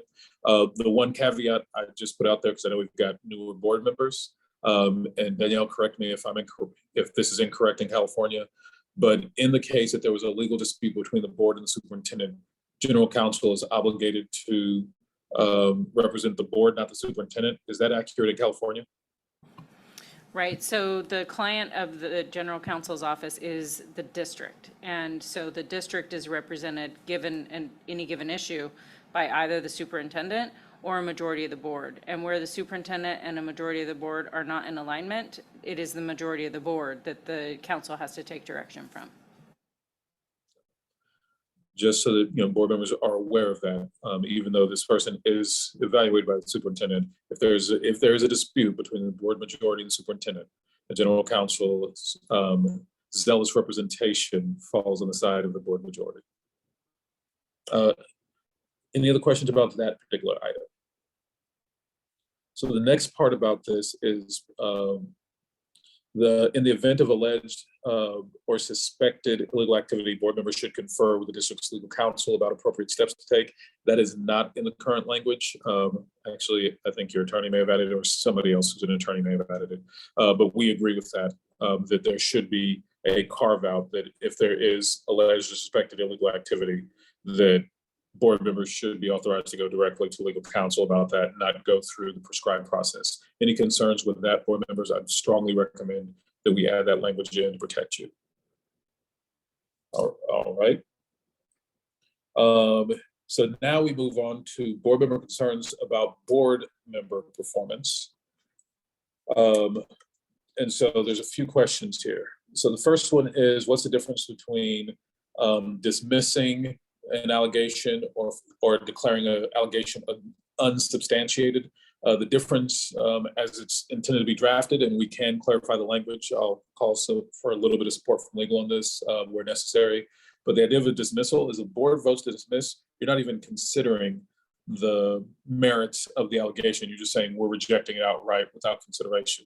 Whereas unsubstantiated is we actually did interrogate the merits of this allegation, and we found them to not have enough evidence to substantiate them. And so we're declaring it unsubstantiated. Unsubstantiated has a little bit more of an effect of saying, hey, this is not true, what is being said about this board member. Whereas dismissal says, we're not even looking into whether it's true or not. And so that is the difference between the two. As a practical matter, boards have appreciated having both options. But if it is kind of, if the distinction between those isn't sufficiently compelling, then we can simply remove dismissal, and the board is obligated to evaluate the merits of each complaint and then either substantiate them or unsubstantiate them. What is the will of the committee?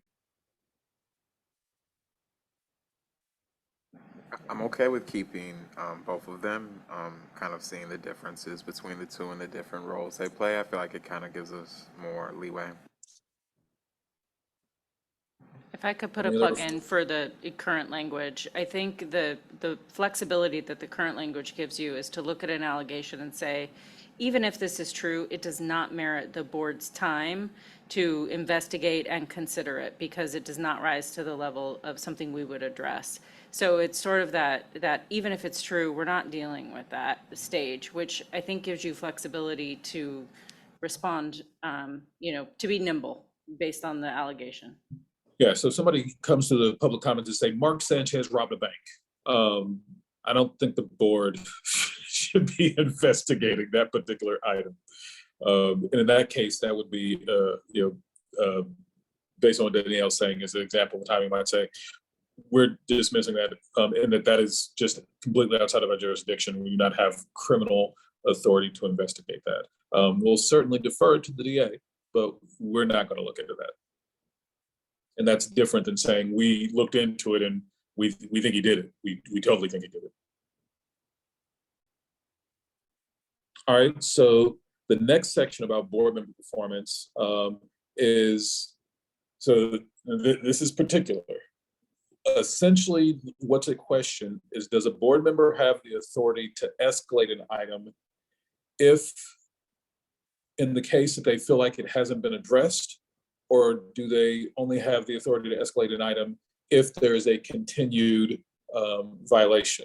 What we're actually recommending is that they should be able to escalate a concern if they have concerns that it's not being addressed, even if there has not been an additional violation. So essentially what we're saying is, we think the language should obligate board members to engage in restorative practice. And so if they are not taking the necessary steps to address a situation, then that in and of itself should be cause for escalation. However, a more kind of lenient approach is to say, we can only escalate this if they go forth and do something similarly inappropriate again. So if you want to be more kind of forgiving and understanding of board members, then you'd go with the language about, if the behavior is continuing. If you want to be ruthless in the way that I encourage you to be, then you would stick with the language behavior, has been addressed. The final call belongs to y'all. AJ, can I ask you for clarification on this one? So Yeah. if the conduct happens and the board believes that the first level is not sufficient, as I read the rules that you have drafted, the board must still go through each step, even if they would like to skip a step and go to the last one. Is that a correct reading? That is the correct intention. Okay. However, notice there is not a time basis applied to these. So it is entirely possible to proceed through all 4 steps inside of a 2-week period.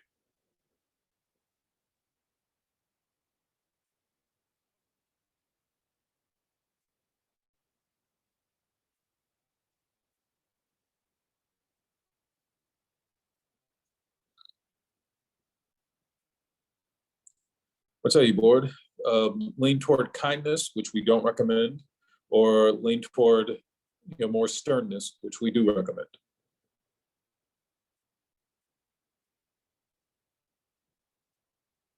So my head kind of started spinning at some point when all the different scenarios were being, so can you just reiterate Yeah. in a nutshell?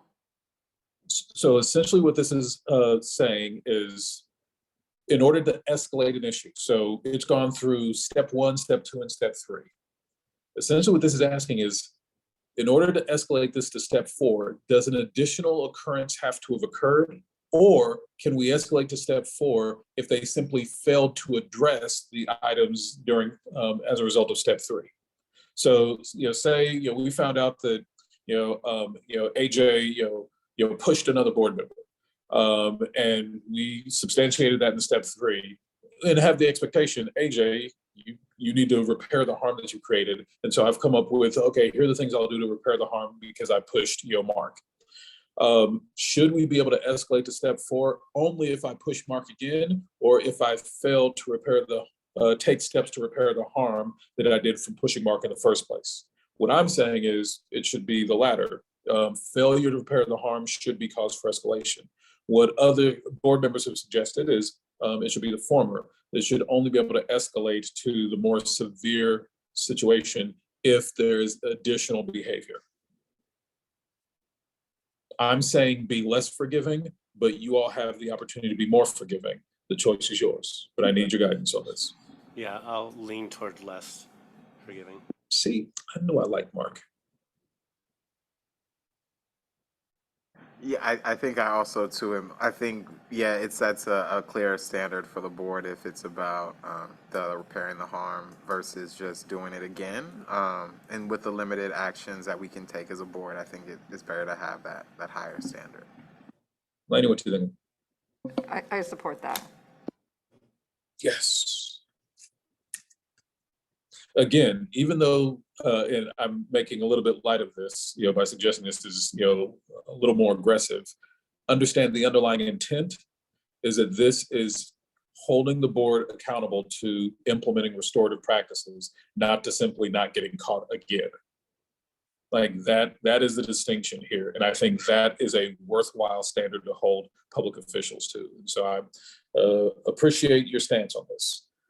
So the next piece of this. Can I raise one kind of technical yeah. thing that has come to my attention is back to the conferencing steps is just Yes. Issues potentially around quorum and just acknowledging that.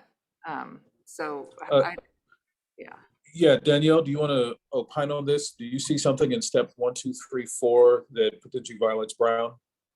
I think we're okay as long as you don't have standing committees. If the committees are gonna actually continue, then you could have a situation where you have a quorum because there are few, it only takes 2 members to create a quorum for a committee. So I might wait until we get to that section where you're gonna talk about committees to see if we need to revisit this. And we could always include language, right, that says these steps may be skipped if it would create a violation of the Brown Act, so a quorum.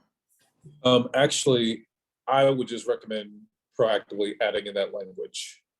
And so I'm going to add that in as by notes unless a board member disagrees, that steps, essentially language that says steps can be skipped if adherence to them would create a violation of the Brown Act. Does anybody have a problem with that? I think that's actually just a good thing to do regardless. Thank you, Danielle.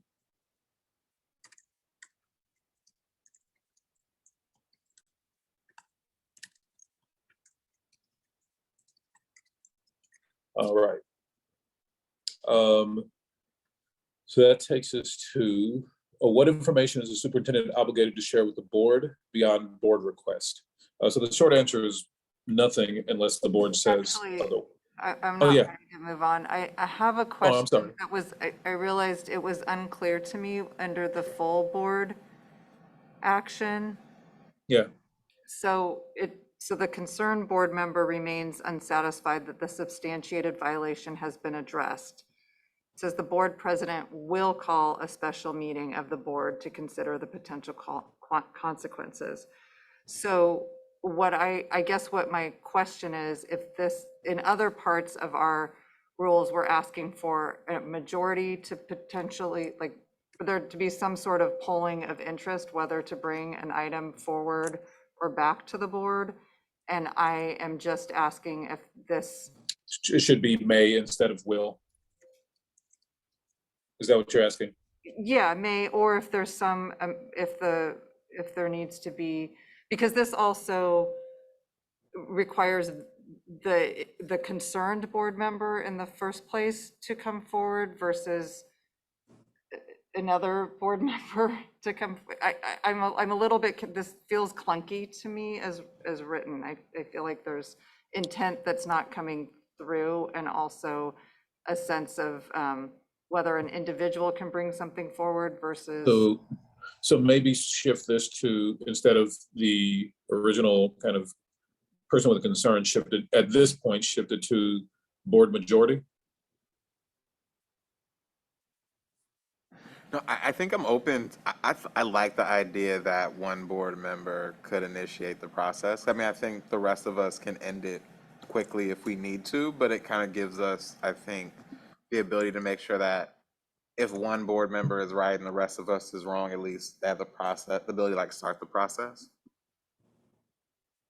I also think anytime a board majority is discussing whether to agendize an item, it's very hard to avoid a Brown Act violation because you want to discuss the merits of the item. And so I like the idea of keeping it under 4.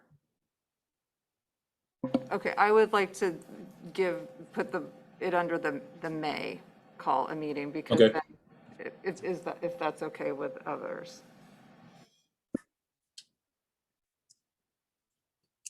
Got it. All right. So another question that was asked, it's not specifically about policy language, but just what information does the superintendent provide? And really, they just need to provide things that are legally required or things that the board has asked for. However, superintendents do tend to provide a regular update. Matt, can you speak to us a little bit? What are your expectations around recurring communication with the board?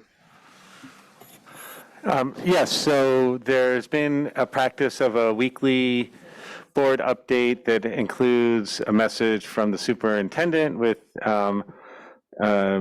updates, and then there's like 5 division updates, I think teaching and learning and schools and a few others, and then it has dates of events, and so that practice will continue. It's been on, I understood it was generally on hiatus in July, and now I had let the board know. I've been doing some updates that it will start again next week. So unless the board has other suggestions, or the board can give feedback as I take the lead on providing that, but it seemed like it was a functioning system for sharing information. And that was definitely more than just like, essential needs to know. It was what, a little broader of what's happening in the district. Got it. Board members, do you have any questions or concerns about your superintendent's plan for communication, about just normal operational stuff?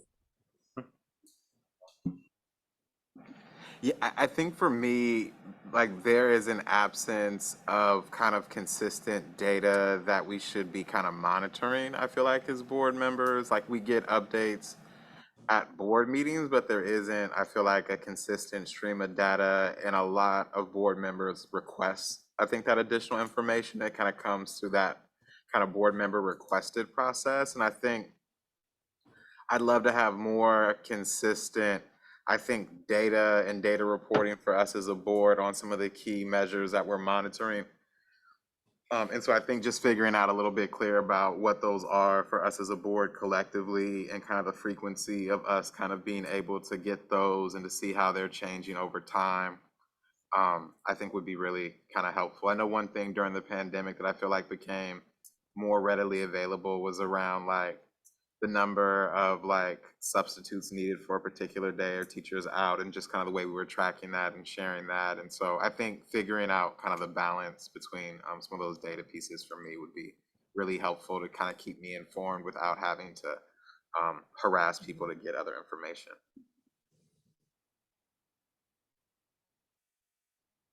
Yeah, I mean, I was thinking as we go through our governance work and values, goals, and guardrails, I mean, at some point you do want to see a dashboard of where we're just regularly monitoring progress, and those are getting updated and reported out. And we don't currently, previously what we saw as updates seemed a little bit like, and then this happened, like, as opposed to a regular sort of cadence of what we're looking at and what we're driving towards. I hear that. That will be developed both as we're working on our goals and guardrails, but also we should be doing a lot more of that at the board meeting if 50% of our meeting time is spent on our goals. Anything else on this point before we transition? All right, time to start talking about committees and board meetings. So within the all board committees section, it says that if the committee doesn't accomplish its deliverables by the due date, the committee chair is ineligible to serve again on that committee. Is this without exception? We say yes. So essentially, if you don't get the job done, then you should not be eligible to be immediately reappointed to the same committee where you just didn't get the job done. The incentive here has to be step up, handle your business, or step back and let somebody else do it. That is our recommendation, is that it be without exception. as always, you all are in a position to be more lenient than I would be. What say you? Yeah, I would prefer to have that at the discretion of the board president. See, we were doing so good, Mark. What's happening here? Committee members, who else? What say you? I'm here for it. I think the thing that I'm struggling with is our committees haven't been based around clear deliverables, and I think Right. getting a clear idea of what that is makes it seem like we are going to be penalizing the leaders of the committees for not doing certain things. And I think that's not necessarily the intention here as much as something else, but I don't know how we kind of can capture that without having that fully answered as far as what does a full committee structure look like. No, Kevin, actually, you were 100% on the page I'm talking about. If you were foolish enough to accept a committee chairmanship and you don't know what the deliverables are, then that's on you for poor leadership practice. And so, before Lainey said, yes, I will take this, Lainey wanted to know exactly what is expected of me and by when. So this particular ad hoc is the prototype for this policy. Lainey was like, I want to be crystal clear. I want to what exactly is expected, by when is it expected, because I'm not dropping the ball. And so kind of the aggression that she had in making sure that there was clarity is exactly what you want from any committee chair. And if somebody doesn't, then honestly, I don't know that you want them to be a committee chair very long. And so so whether you all are lenient or not lenient, that's on you all. Obviously, I'll stand in judgment if you're lenient. But I think the bigger point is that you all want there to be an expectation that things get done. And part of the reason that I'm so aggressive on this point is because you are a culture setting entity. You all set the culture of the organization. So if you set the standard that we aren't about business and we can't be relied upon to follow through and get things done by when we said we're going to get it done, you send a message to the rest of the organization that y'all don't have to be about our children's business either. And so that's the fear that I operate out of when I see boards who are unwilling to hold themselves accountable to the same standards of excellence and execution and performance that you would expect your staff to be held accountable to. To me, that's what this thing is about. And there has to be some accountability. And the easiest way to make accountability is to say, hey, if you didn't get it done, that's fine. We're going to have some other board members handle it instead. So that's the intention behind it. Like I said, the final decision is on you all, but I did want you to have a sense of where I was coming from and why. Like for me, this is a culture setting opportunity for the board to say, we expect performance, we don't expect excuses. Like we're not going to make excuses for non-performance, and we don't expect our superintendent to make excuses either. And I guess I would add to that from my perspective when, like, I like to have a deadline and I like to have committee members that share that sense of urgency. And if for some reason we don't make it, like, let's say we did need to have another meeting and the board decided to extend it, I would be 100% fine with either of you stepping up to complete it or, whomever wants to do it. But I think it's helpful to get away, to have the work product drive what the committees are doing rather than the personality drive what the committees are doing. So if it's not carried out in time, it makes us all stronger if we're stepping into leadership roles to carry out the work product that needs to be done rather than like my personal view of how it needs to be done, if that makes sense. So that there's urgency. If I want to get it done my way, then I need to get it done in the time we talked about.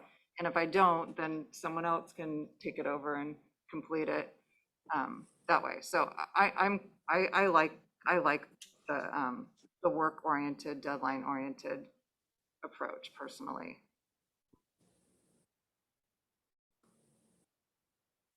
All right, so we're kind of split. Do you all have, a place of consensus, or do you have an alternative that might make more sense?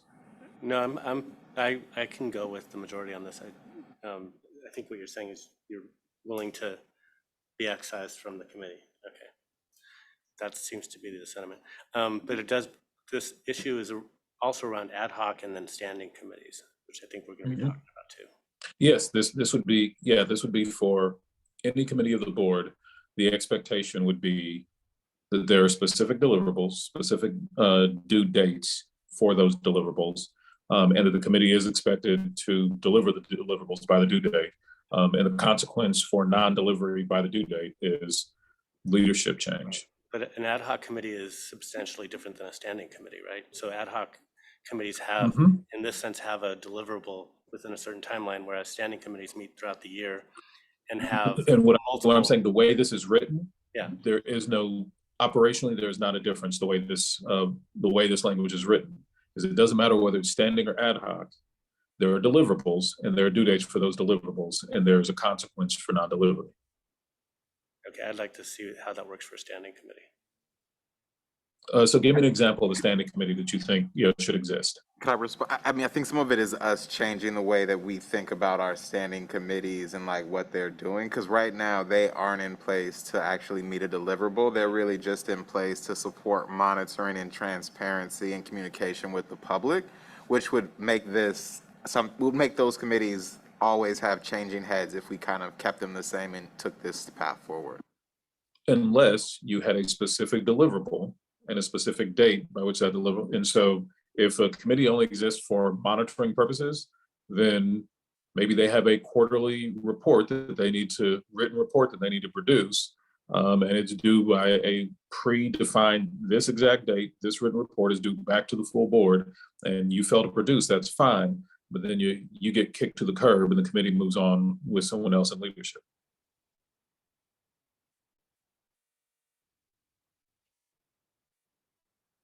I guess I would, when I think about the impact on standing committees versus ad hoc committees, I don't view it as like getting an abolishment of standing committees. I view it as, like budget committee or facilities and grounds committee. I mean, those are standing issues or, areas of purview that we have ongoing items in.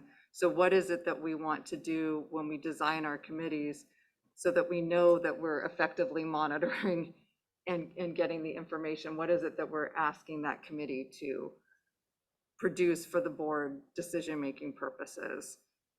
So that anyway. Yeah, so I get that, but for the ad hoc committees, it seems like the president sets the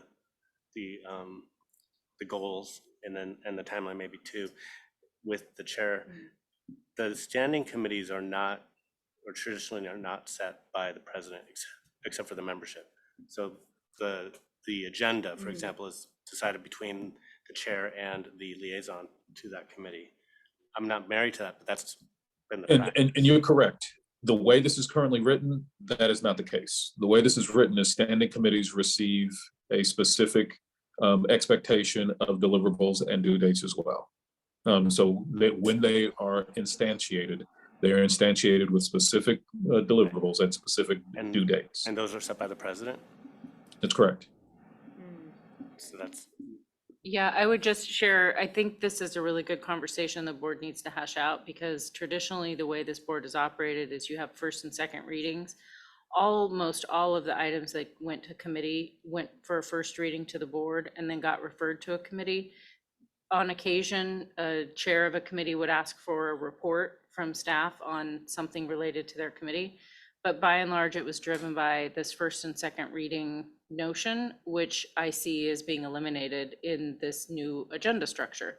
So I think the board has to have and maybe it's not tonight, but a thoughtful conversation about what is the purpose of your standing committees and how do those agendas get determined, because it will be a shift from what you do now.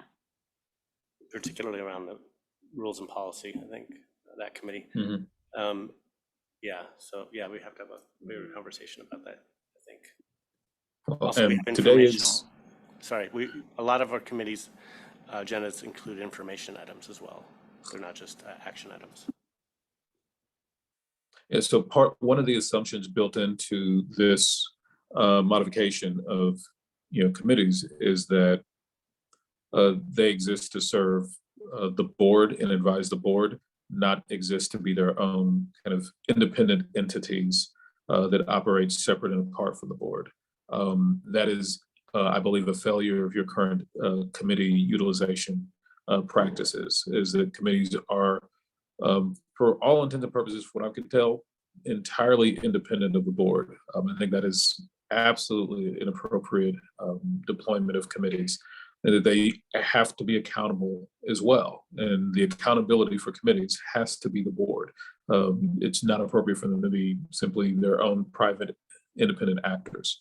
And so that's part of this realignment, is saying the community entrusted the board with authority, and the board needs to be the epicenter of that community entrusted authority. It shouldn't be delegated out, to actors, groups of board members who are acting completely independent of the board as a whole. The byproduct of that is it creates a little more work for the board as a whole, and the byproduct of that is you have to have a system in place to maintain or enhance the level of transparency while you reassert authority to the board as a whole. And so that's why a whole nother section of this, as we get into regular meetings, and agendas rather, talks about how do you create a system that is more transparent than the current system, and allows for more clarity of deliberation, of really looking at what is going on with agenda items and how are we making sure we get information about them. A major component of that is getting all agenda items 12 days in advance, rather than what you all frequently experience is sometimes you're receiving things 3 days in advance, or maybe even less. And so just know that those go hand in hand, that switching out your committee structure does obligate you to have a system that enhances transparency elsewhere, but that doesn't enhance transparency for a few independent actors, but that actually enhances transparency for the board and by proxy for the full community. That is not a feature of your existing committee deployment, but it can be a feature of your committee deployment going forward. Other thoughts about this idea that the committee, this larger idea about the board's use of committees standing ad hoc and otherwise, because this applies to several of the questions below, so we can just discuss those right now.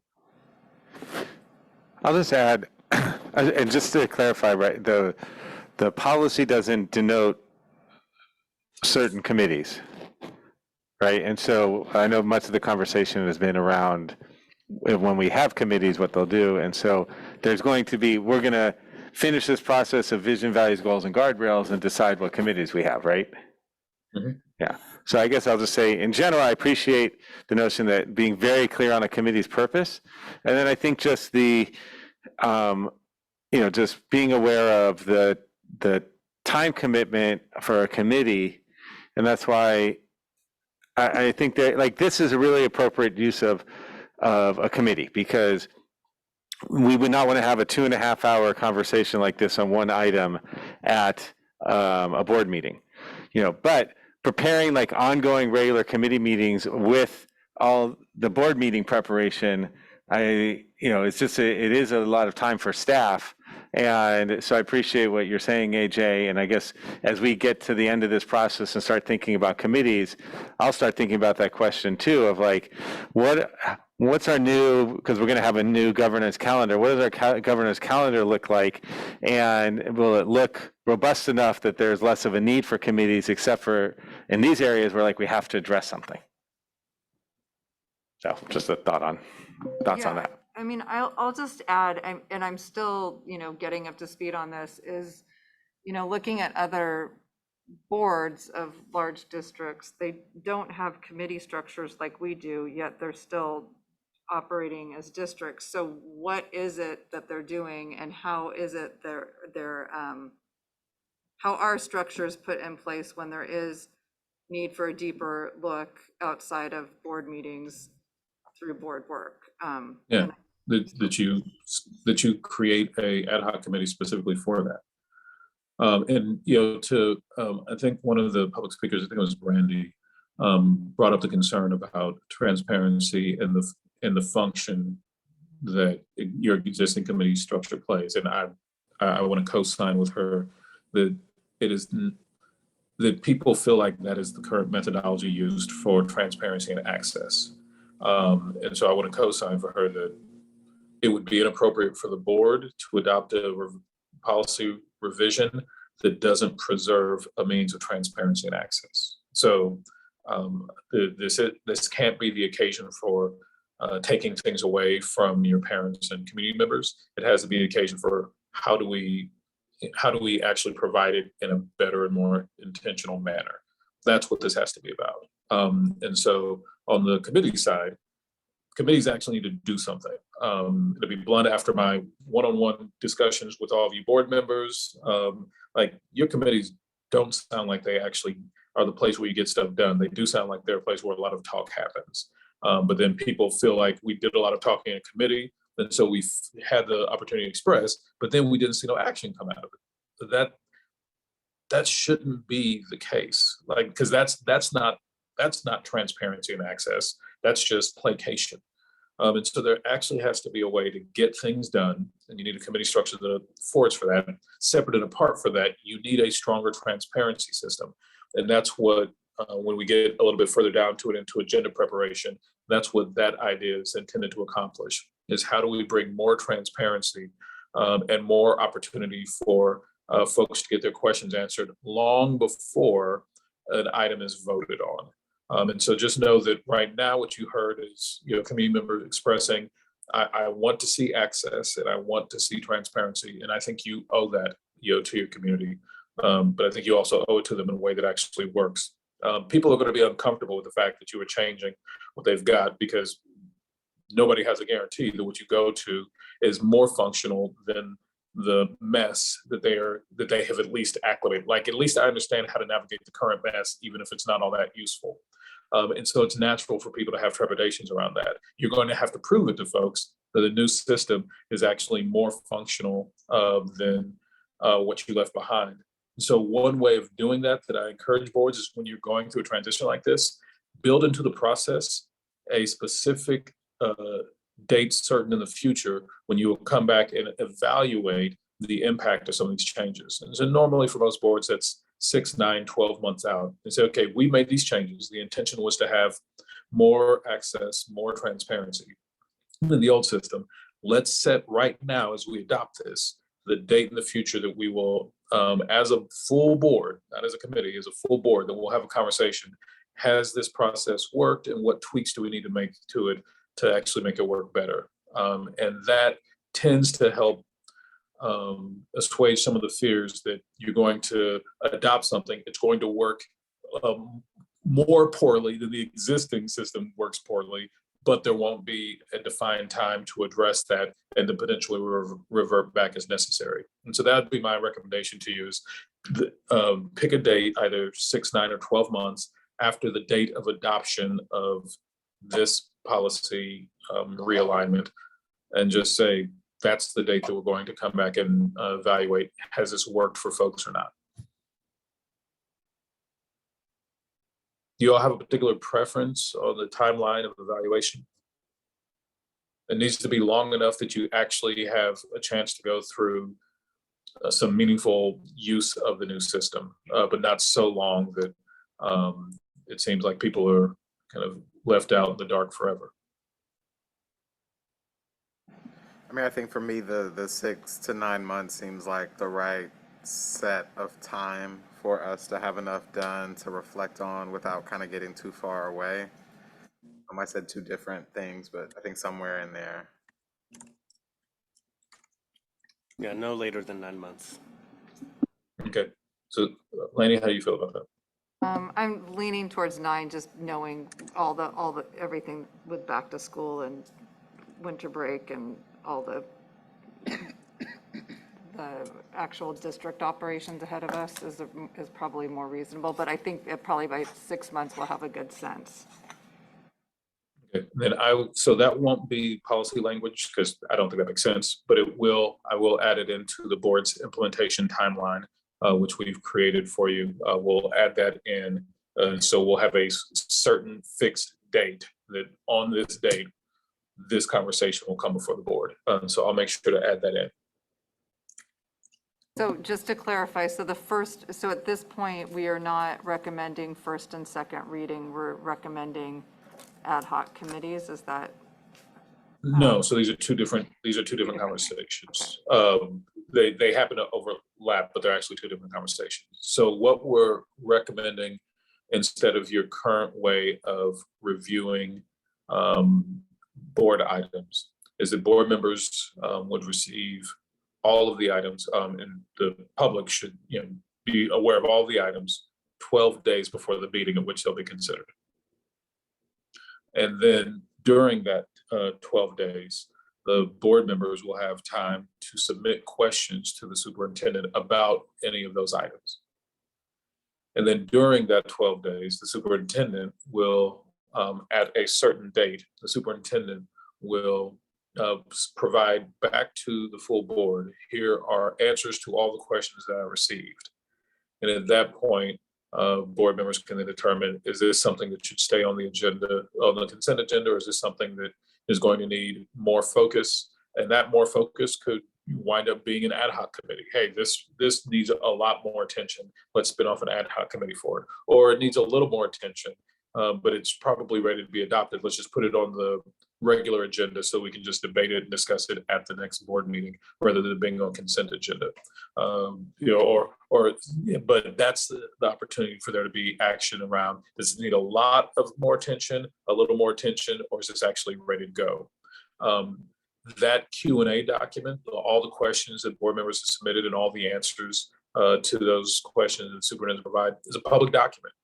So right now, if someone wants to know what the discussion around a board item is, this actually isn't a way of knowing because it's not all documented. If it goes to a committee, then you'd have to have participated in that committee or watched a video of it if one was made. Then you have to show up at the board meeting and figure that out.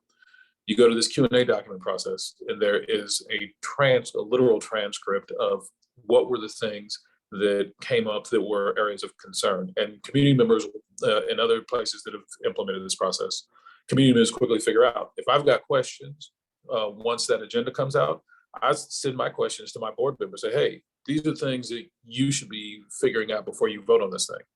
And so then it's on board members what questions they do and don't submit to the administration. But then all of those questions receive some type of response, and then that question and response are in a document that is made public and is part of the agenda. So anyone can just go straight into the document and say, okay, for agenda item 5, here are all the questions that were asked about it, here are all the answers that were provided. That I would submit to you as a level of transparency significantly above and beyond what you currently afford to your community. And so I would submit to you that is a more powerful form of transparency and clarity creation than your existing first read, second read approach. Just to, I like this approach a lot. In other districts that are doing this, are they translating all those into different languages? The places, so basically whatever translation they normally do that gets applied to this. I think for you all, you default, it seems like you default do Mandarin and Spanish. Cantonese and Spanish for your board meetings. So whatever you default do for your board meetings, that's normally whatever interpretation you do, translation generally happens in the same language. That's how other districts tend to do it.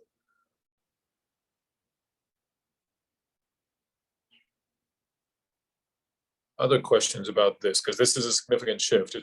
We're talking about some items that are further down, but they do have some overlap. Other thoughts about this approach?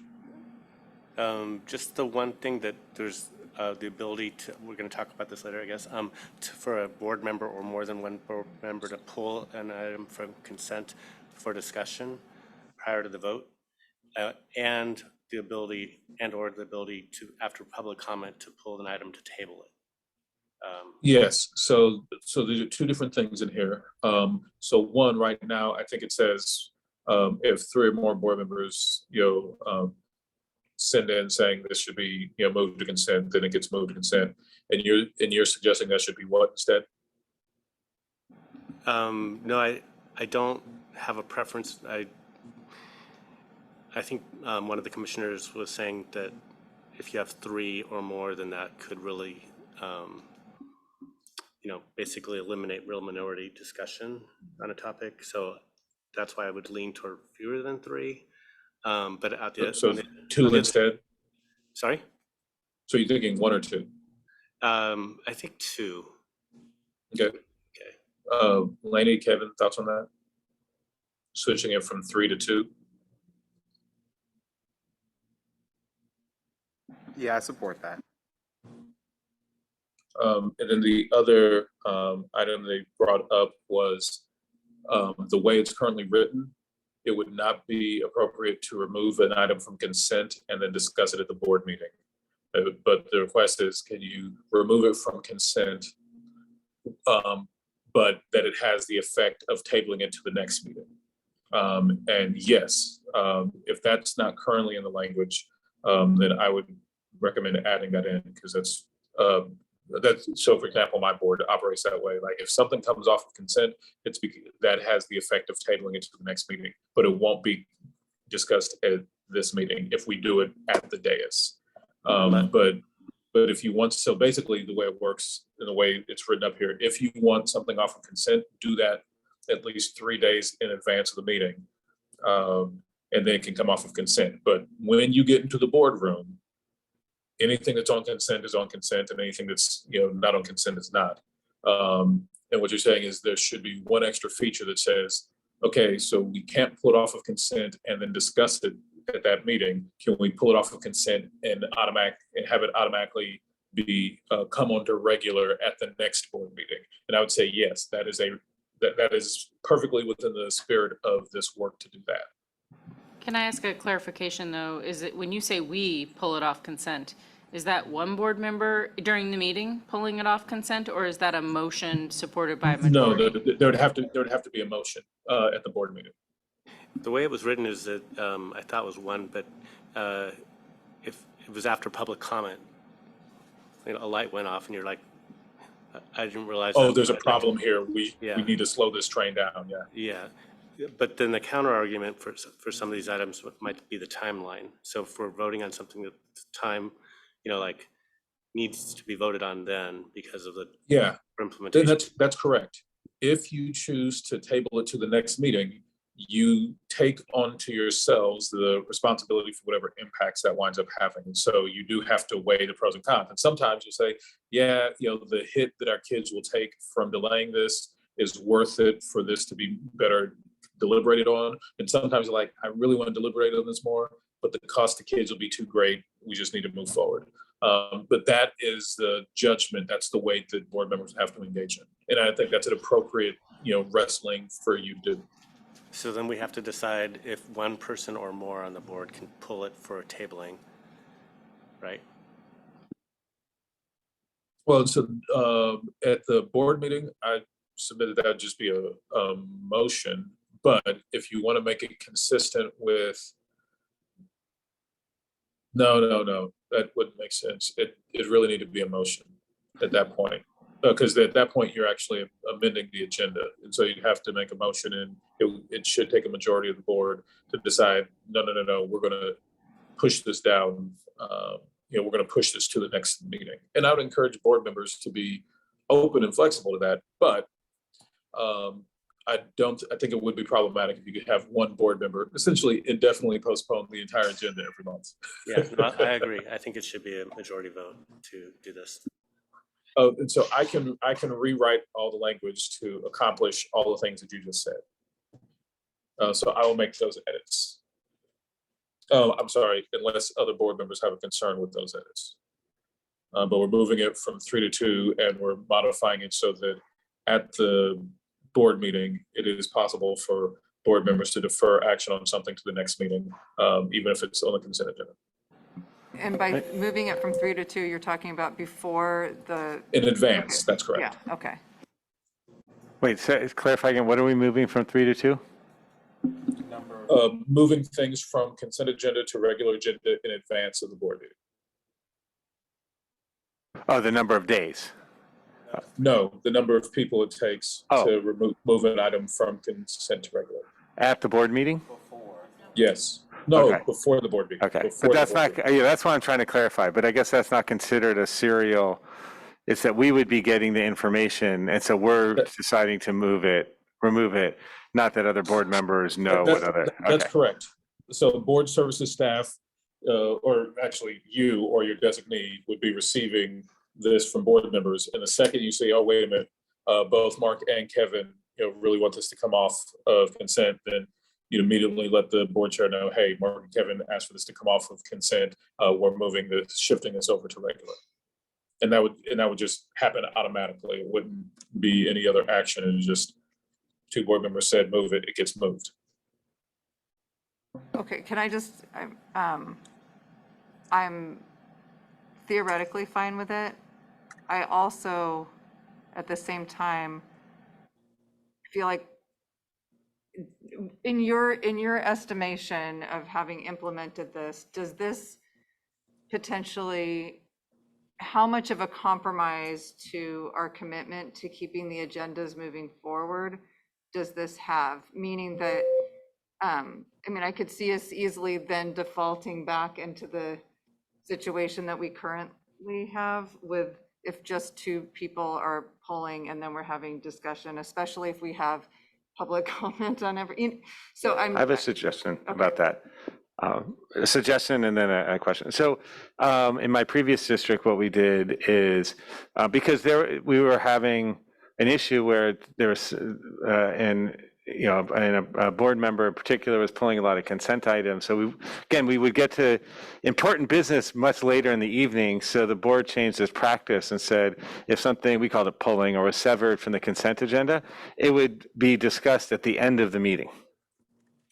So you go, so you vote on the consent agenda that's still there, whatever's not severed. Then when you get to what's severed, you do all your action items first and information items, then you go to the severed items at the end of the meeting. And because I think there's an item on our agenda that's severed consent items, so that could be moved to the end of the meeting.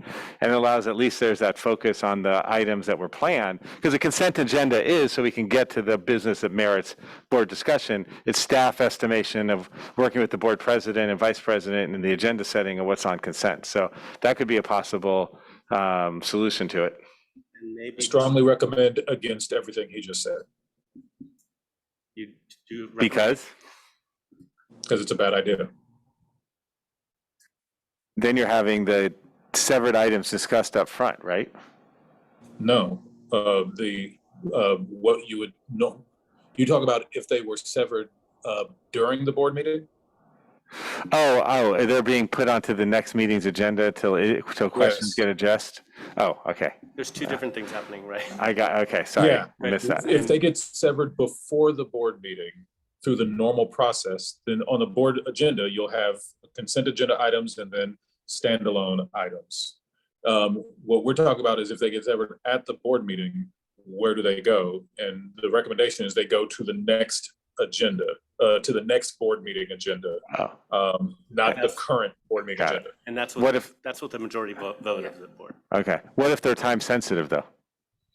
That's what, That's what I Then brought up, yeah. yeah, that's the challenge that people face, and it means that there are consequences to action, so don't take them lightly. If it has to be done, the board will do it.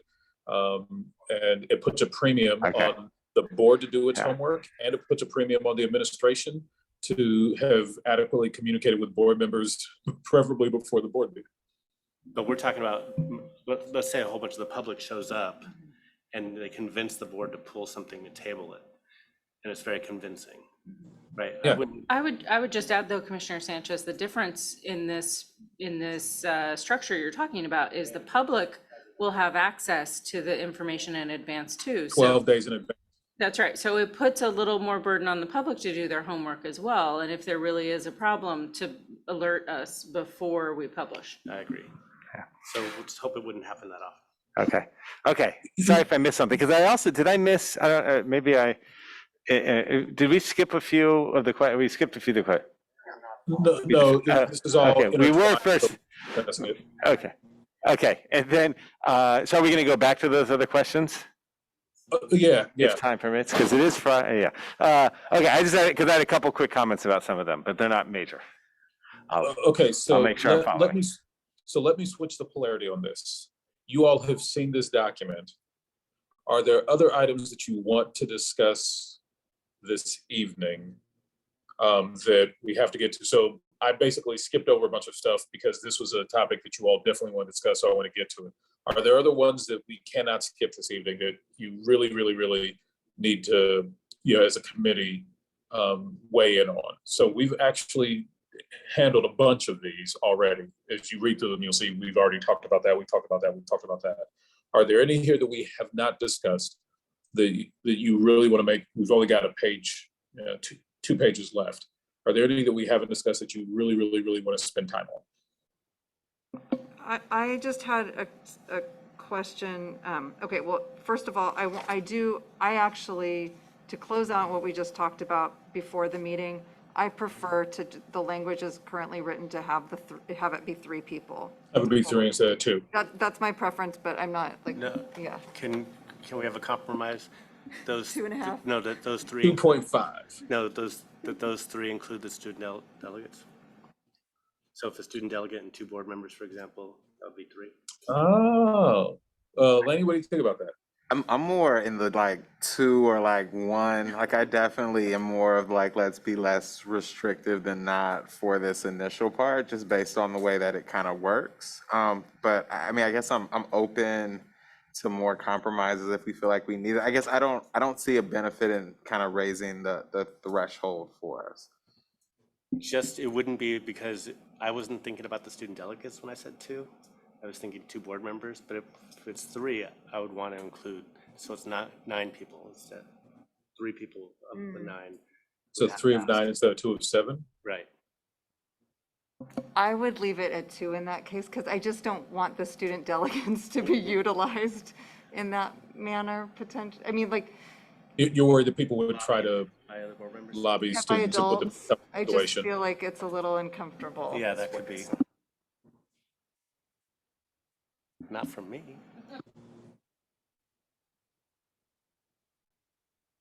Other things that you feel like absolutely need to be discussed this evening? Can I just had a question, and I'm sorry, because we're jumping around. There's this, I have it in my notes, there were around the criteria, an agenda preparation, yes, no, and maybe. Yes. The question I had, like, vendors, because I feel like a lot of stuff comes through, and I don't have that section right. I haven't scrolled to that section. Yeah. But can we just have a quick conversation about all the contracts that come through? Those are consent. I can shed some light on that. So depending, I guess, on your perspective, regrettably, every contract that the district enters into must be approved or ratified by the Board of Education. So unlike the city, for example, which, the mayor and staff have ability to delegate authority, especially at certain amounts, we cannot do that. So that's why you see, a 40-item consent calendar, because you have to at some point see all of these contracts. But is that because of San Francisco board policy? Or, I mean, for Ed Code, it's allowed, I thought if it's professional services, it's up to 85,000 or. Yes, so any contract that is over the delegable amount, which now I think it's almost 100,000, that can be entered into, but it must be ratified by the board Ratified. under It still section needs to be, okay. 17604 within 60 days. So that's why on our consent agenda, commissioners and superintendent, I know you probably haven't studied it in depth yet. You'll see 2 types of contract items. One is the contract itself, and those are for items that are over the delegable amount. And then you will see a batch of items that are under the delegable amount that we've entered into, we're performing, but we're bringing those to the board for transparency and ratification. Okay.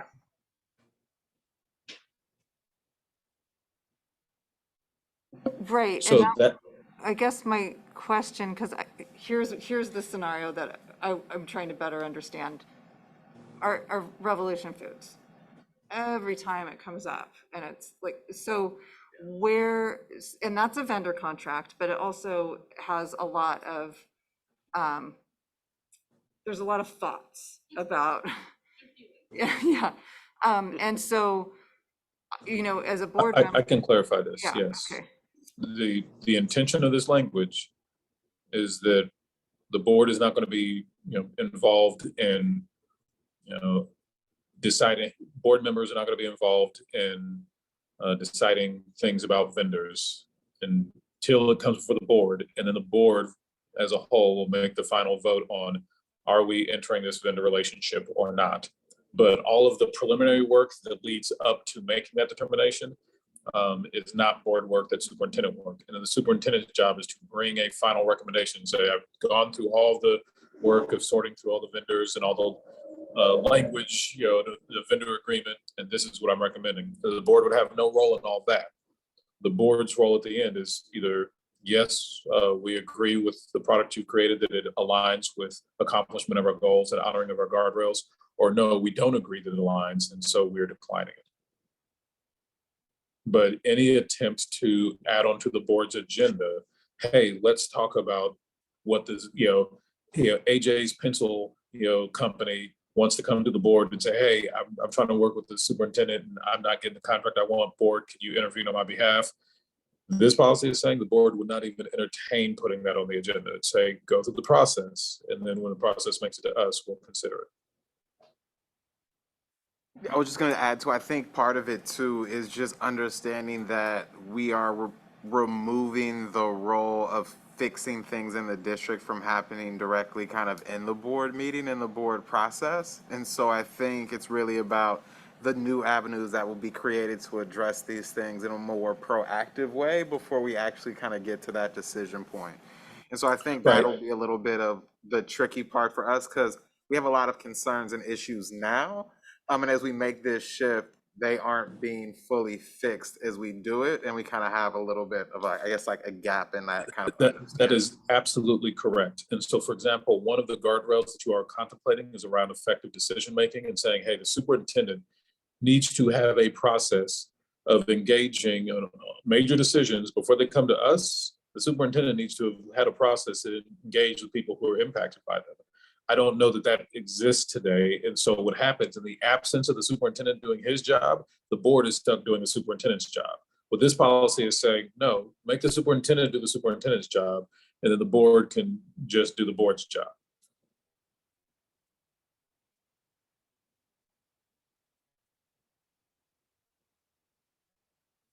Well, again, I saw there was the one about the start and end time of the meeting. Might just want to say, again, my previous practice was having an end time, just noting the end time at 10:30, but then saying a board member had to make a motion to extend the meeting. It just was a check on, kind of was a good time check of where we are and how much the agenda, how much more of the agenda we have to do. We have that as well. We don't always follow it. We try. Because I saw there was a question about. Yeah. Okay. I didn't. I can make sure that language you described is explicitly in there. Rather than an end time, I like a length of time from the start, just to say that, not to be too particular. Yeah, just to put like the 4 hours, just because, I think sometimes things shift around a little bit. Can I ask commissioners, there's one comment on here. We have some outdated language about calling in for public comment. I don't think that's necessarily efficient or useful, especially now that we're broadcasting our regular meetings. So with your permission, I'd like to just make some suggestions with AJ for your next draft. But if there are strong feelings about that, if you could share those now, that would be helpful. Okay. Board members? No, I don't. No, and likewise, around the holdover, if someone didn't, Yeah, on page 48, I was just going to bring that up. Holding over, we should just eliminate that language. Eliminate the holdover language.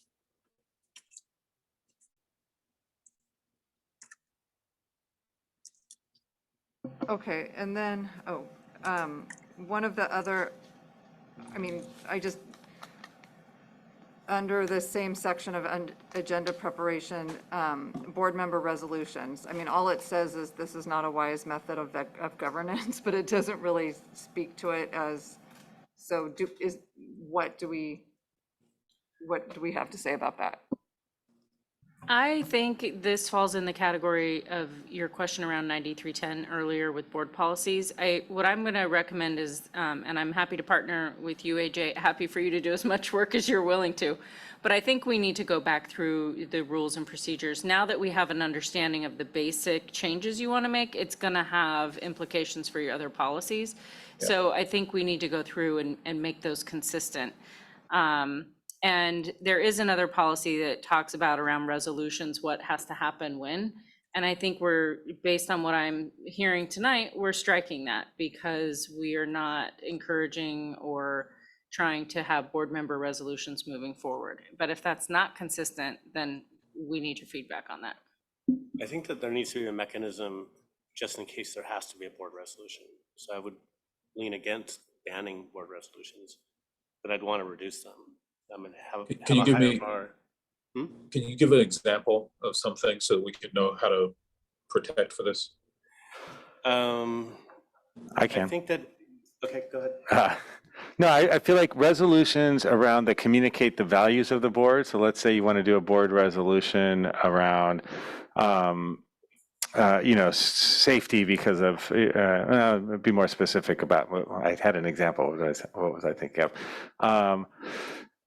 But a board resolution around the values rather than around like the work and directing the work. So, an easy one, art is education or something like that. But that's different than, I think the issue here has been resolutions have actually taken the place of having clear goals that we're working towards.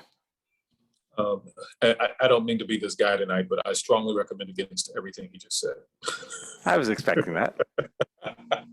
So here's the problem. Maybe Mark has a better example. I cut him off, so. So the problem is the more the board says, the more it devalues the thing it previously said.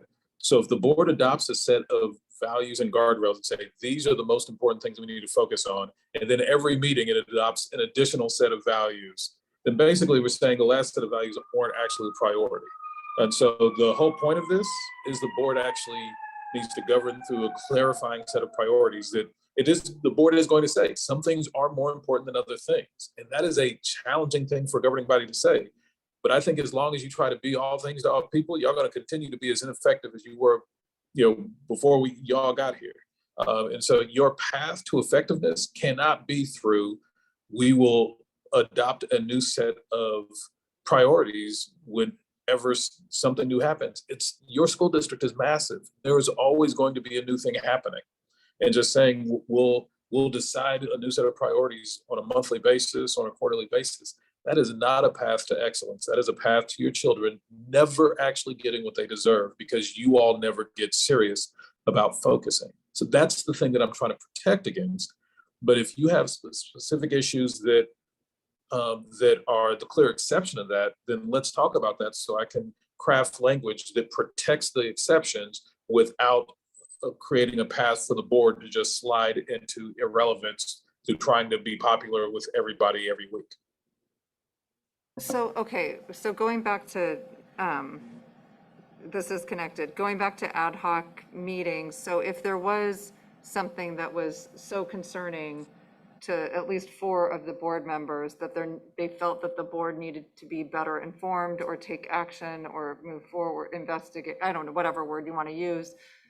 So would that be the mechanism by which, like, for instance, this Send it to an ad committee, hoc. rather than a resolution, right, saying like, we are going to look at we initiated an ad hoc committee to then go and do the work and come back to the board with recommendations. Which was created by resolution. Yes. A And that one-page may be resolution is in the board docs. and that may be the example. And to Mark's point, that may be the example. The example may be like we needed a process to try to negotiate these type of issues. And so instead of having a larger process, we adopted the resolution process. And maybe the correct answer is maybe going back to using ad hocs as the filter for that. And then the ad hoc's task is don't bring a resolution, don't tell us how you feel about stuff, bring a specific policy language change. Are you recommending that we change our goals? what is so vital that we change our goals inside of a 5-year window? And we said these are going to be 5-year goals. Are you recommending we change our guardrails? Or is this just the operating thing? Have we been operating this particular way as a board, and we need to like at the end of 9 months, when you 6 to 9 months, when you review these procedural changes, maybe you do spin up an ad hoc committee specifically to say, hey, let's make these shifts back because these things that we tried aren't working for our community. And maybe that's an ad hoc, whereas previously it would have been a resolution. But again, if there are other areas, so I can think of examples of resolutions that I think actually work and don't violate this. But I was wondering if you all can think of examples of resolutions that work that don't violate this. I just said one. Which was what? The resolution that created this process for this ad hoc committee. That was a resolution from the president that we all voted on. Yes, but to that point, in the future, that resolution will never be necessary again because now it will be baked into policy. And so in the future, what we do, instead of having a resolution, we do what Lainey just said, we spin up an ad hoc. The ad hoc would come up with a policy change and then bring it back to the board. Yeah, no, I agree with that process.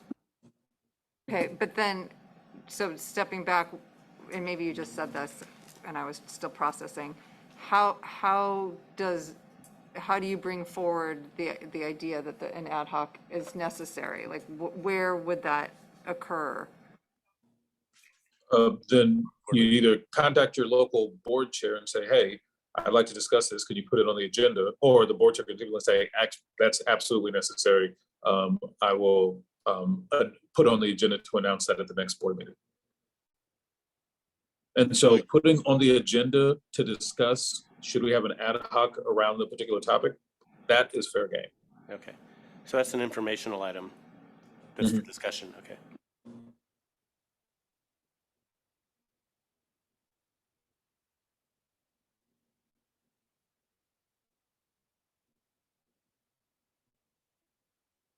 These are important. These are the important issues that you all are doing the hard work right now on behalf of your board. This is exactly what an ad hoc committee should be doing. Other issues that have to be discussed this evening before we wrap this thing up, because we are severely into overtime. And I just want to reiterate my interest in language from 9310 becoming central to this, because both for board work and board initiated efforts, but very much so for staff and superintendent recommendations, I would like to see much of that policy adhered to. And I brought it up at the last meeting too. So I just want to reiterate that.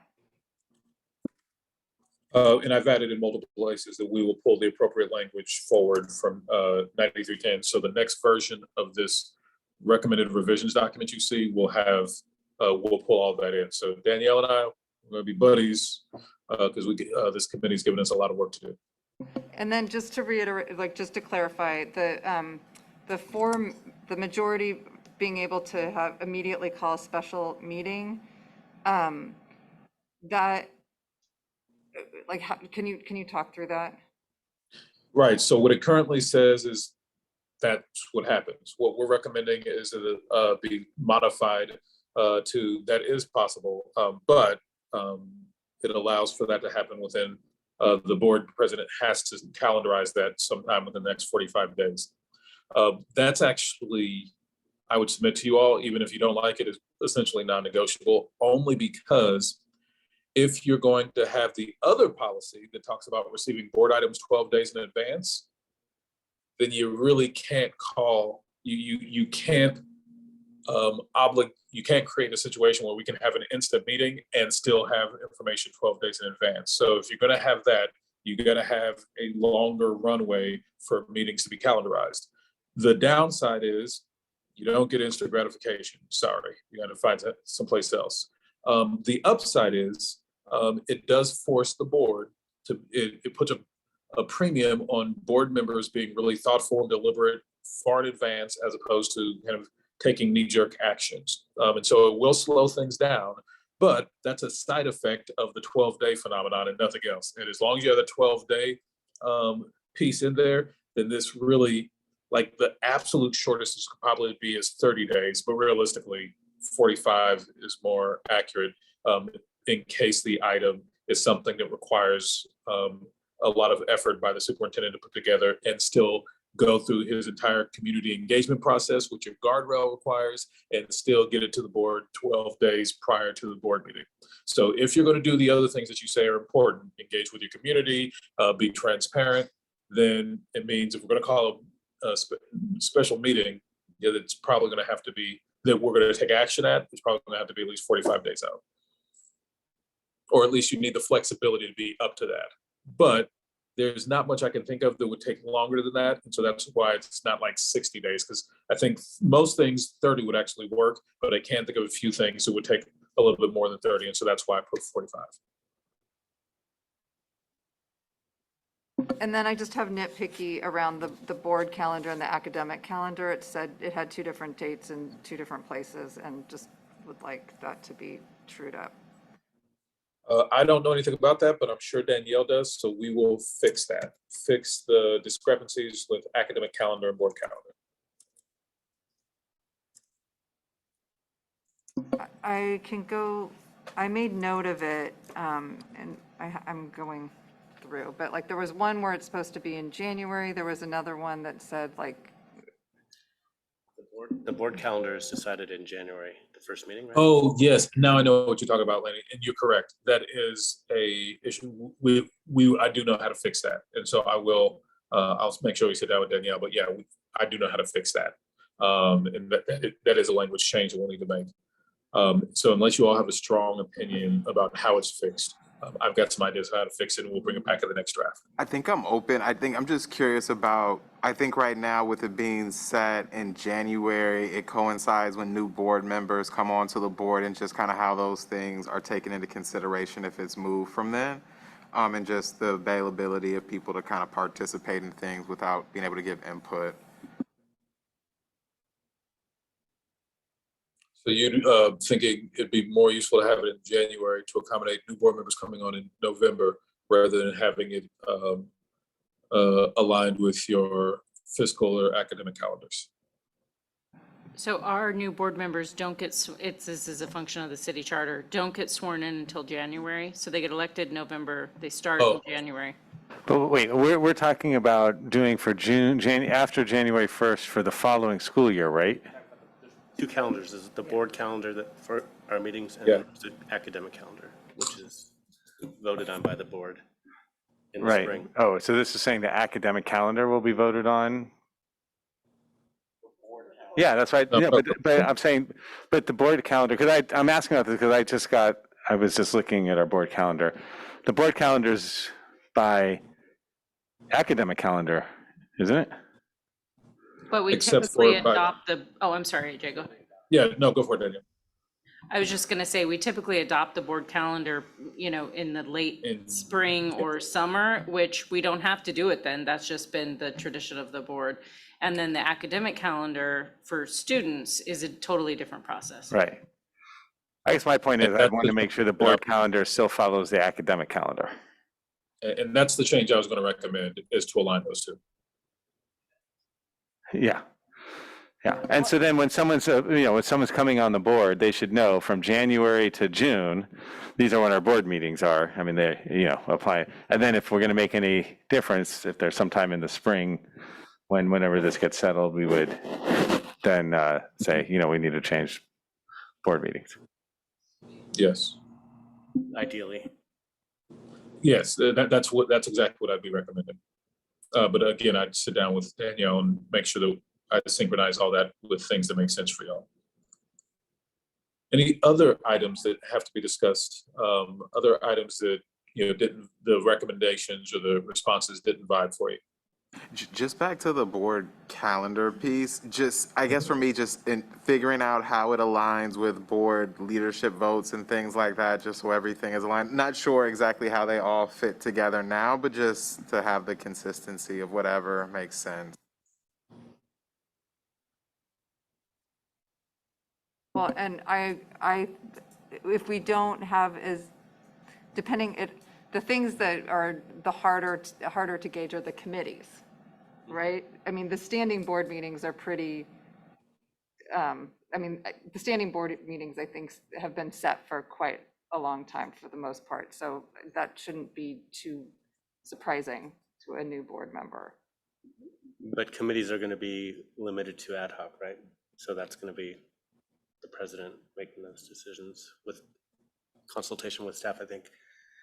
Also, we haven't talked about this, but the committee of the whole, which has traditionally been an added meeting every month during the school year, are we going to progress with that, or are we eliminating that? So committee of the whole. So just for your benefit, AJ, our committee of the whole has traditionally been a non-action meeting. It's been a meeting like a prolonged study session. Yeah. So things that need the full board's attention, but we may have one or two items, ideally, no more than one or two items on a committee of the whole, and the board doesn't take action. Yeah, and so that's still in the policy. It was not deleted from the policy. But here's the way you think about it. Committee of the whole is essentially a one meeting ad hoc committee. It's like we're coming together for one meeting to do one specific thing. And so it should be treated as such. It's like, what is the one specific thing that we're actually calling this meeting to accomplish? We're going to call it, we're going to come do that one thing, and then we're going to be done. Yeah, the only difference is it doesn't make a recommendation because it's the full board. Oh, it can still make a recommendation. It just wouldn't act on anything. It'd be referring things to the next regular agenda.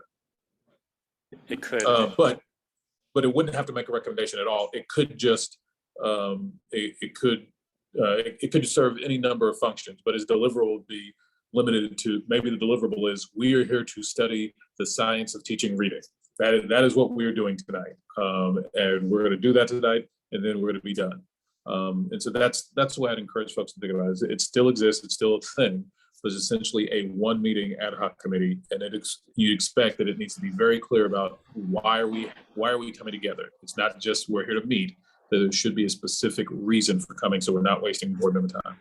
Would this be, I know we're talking about like, say, training for fiscal, Yes. the board training on the budget and state finances and district finances.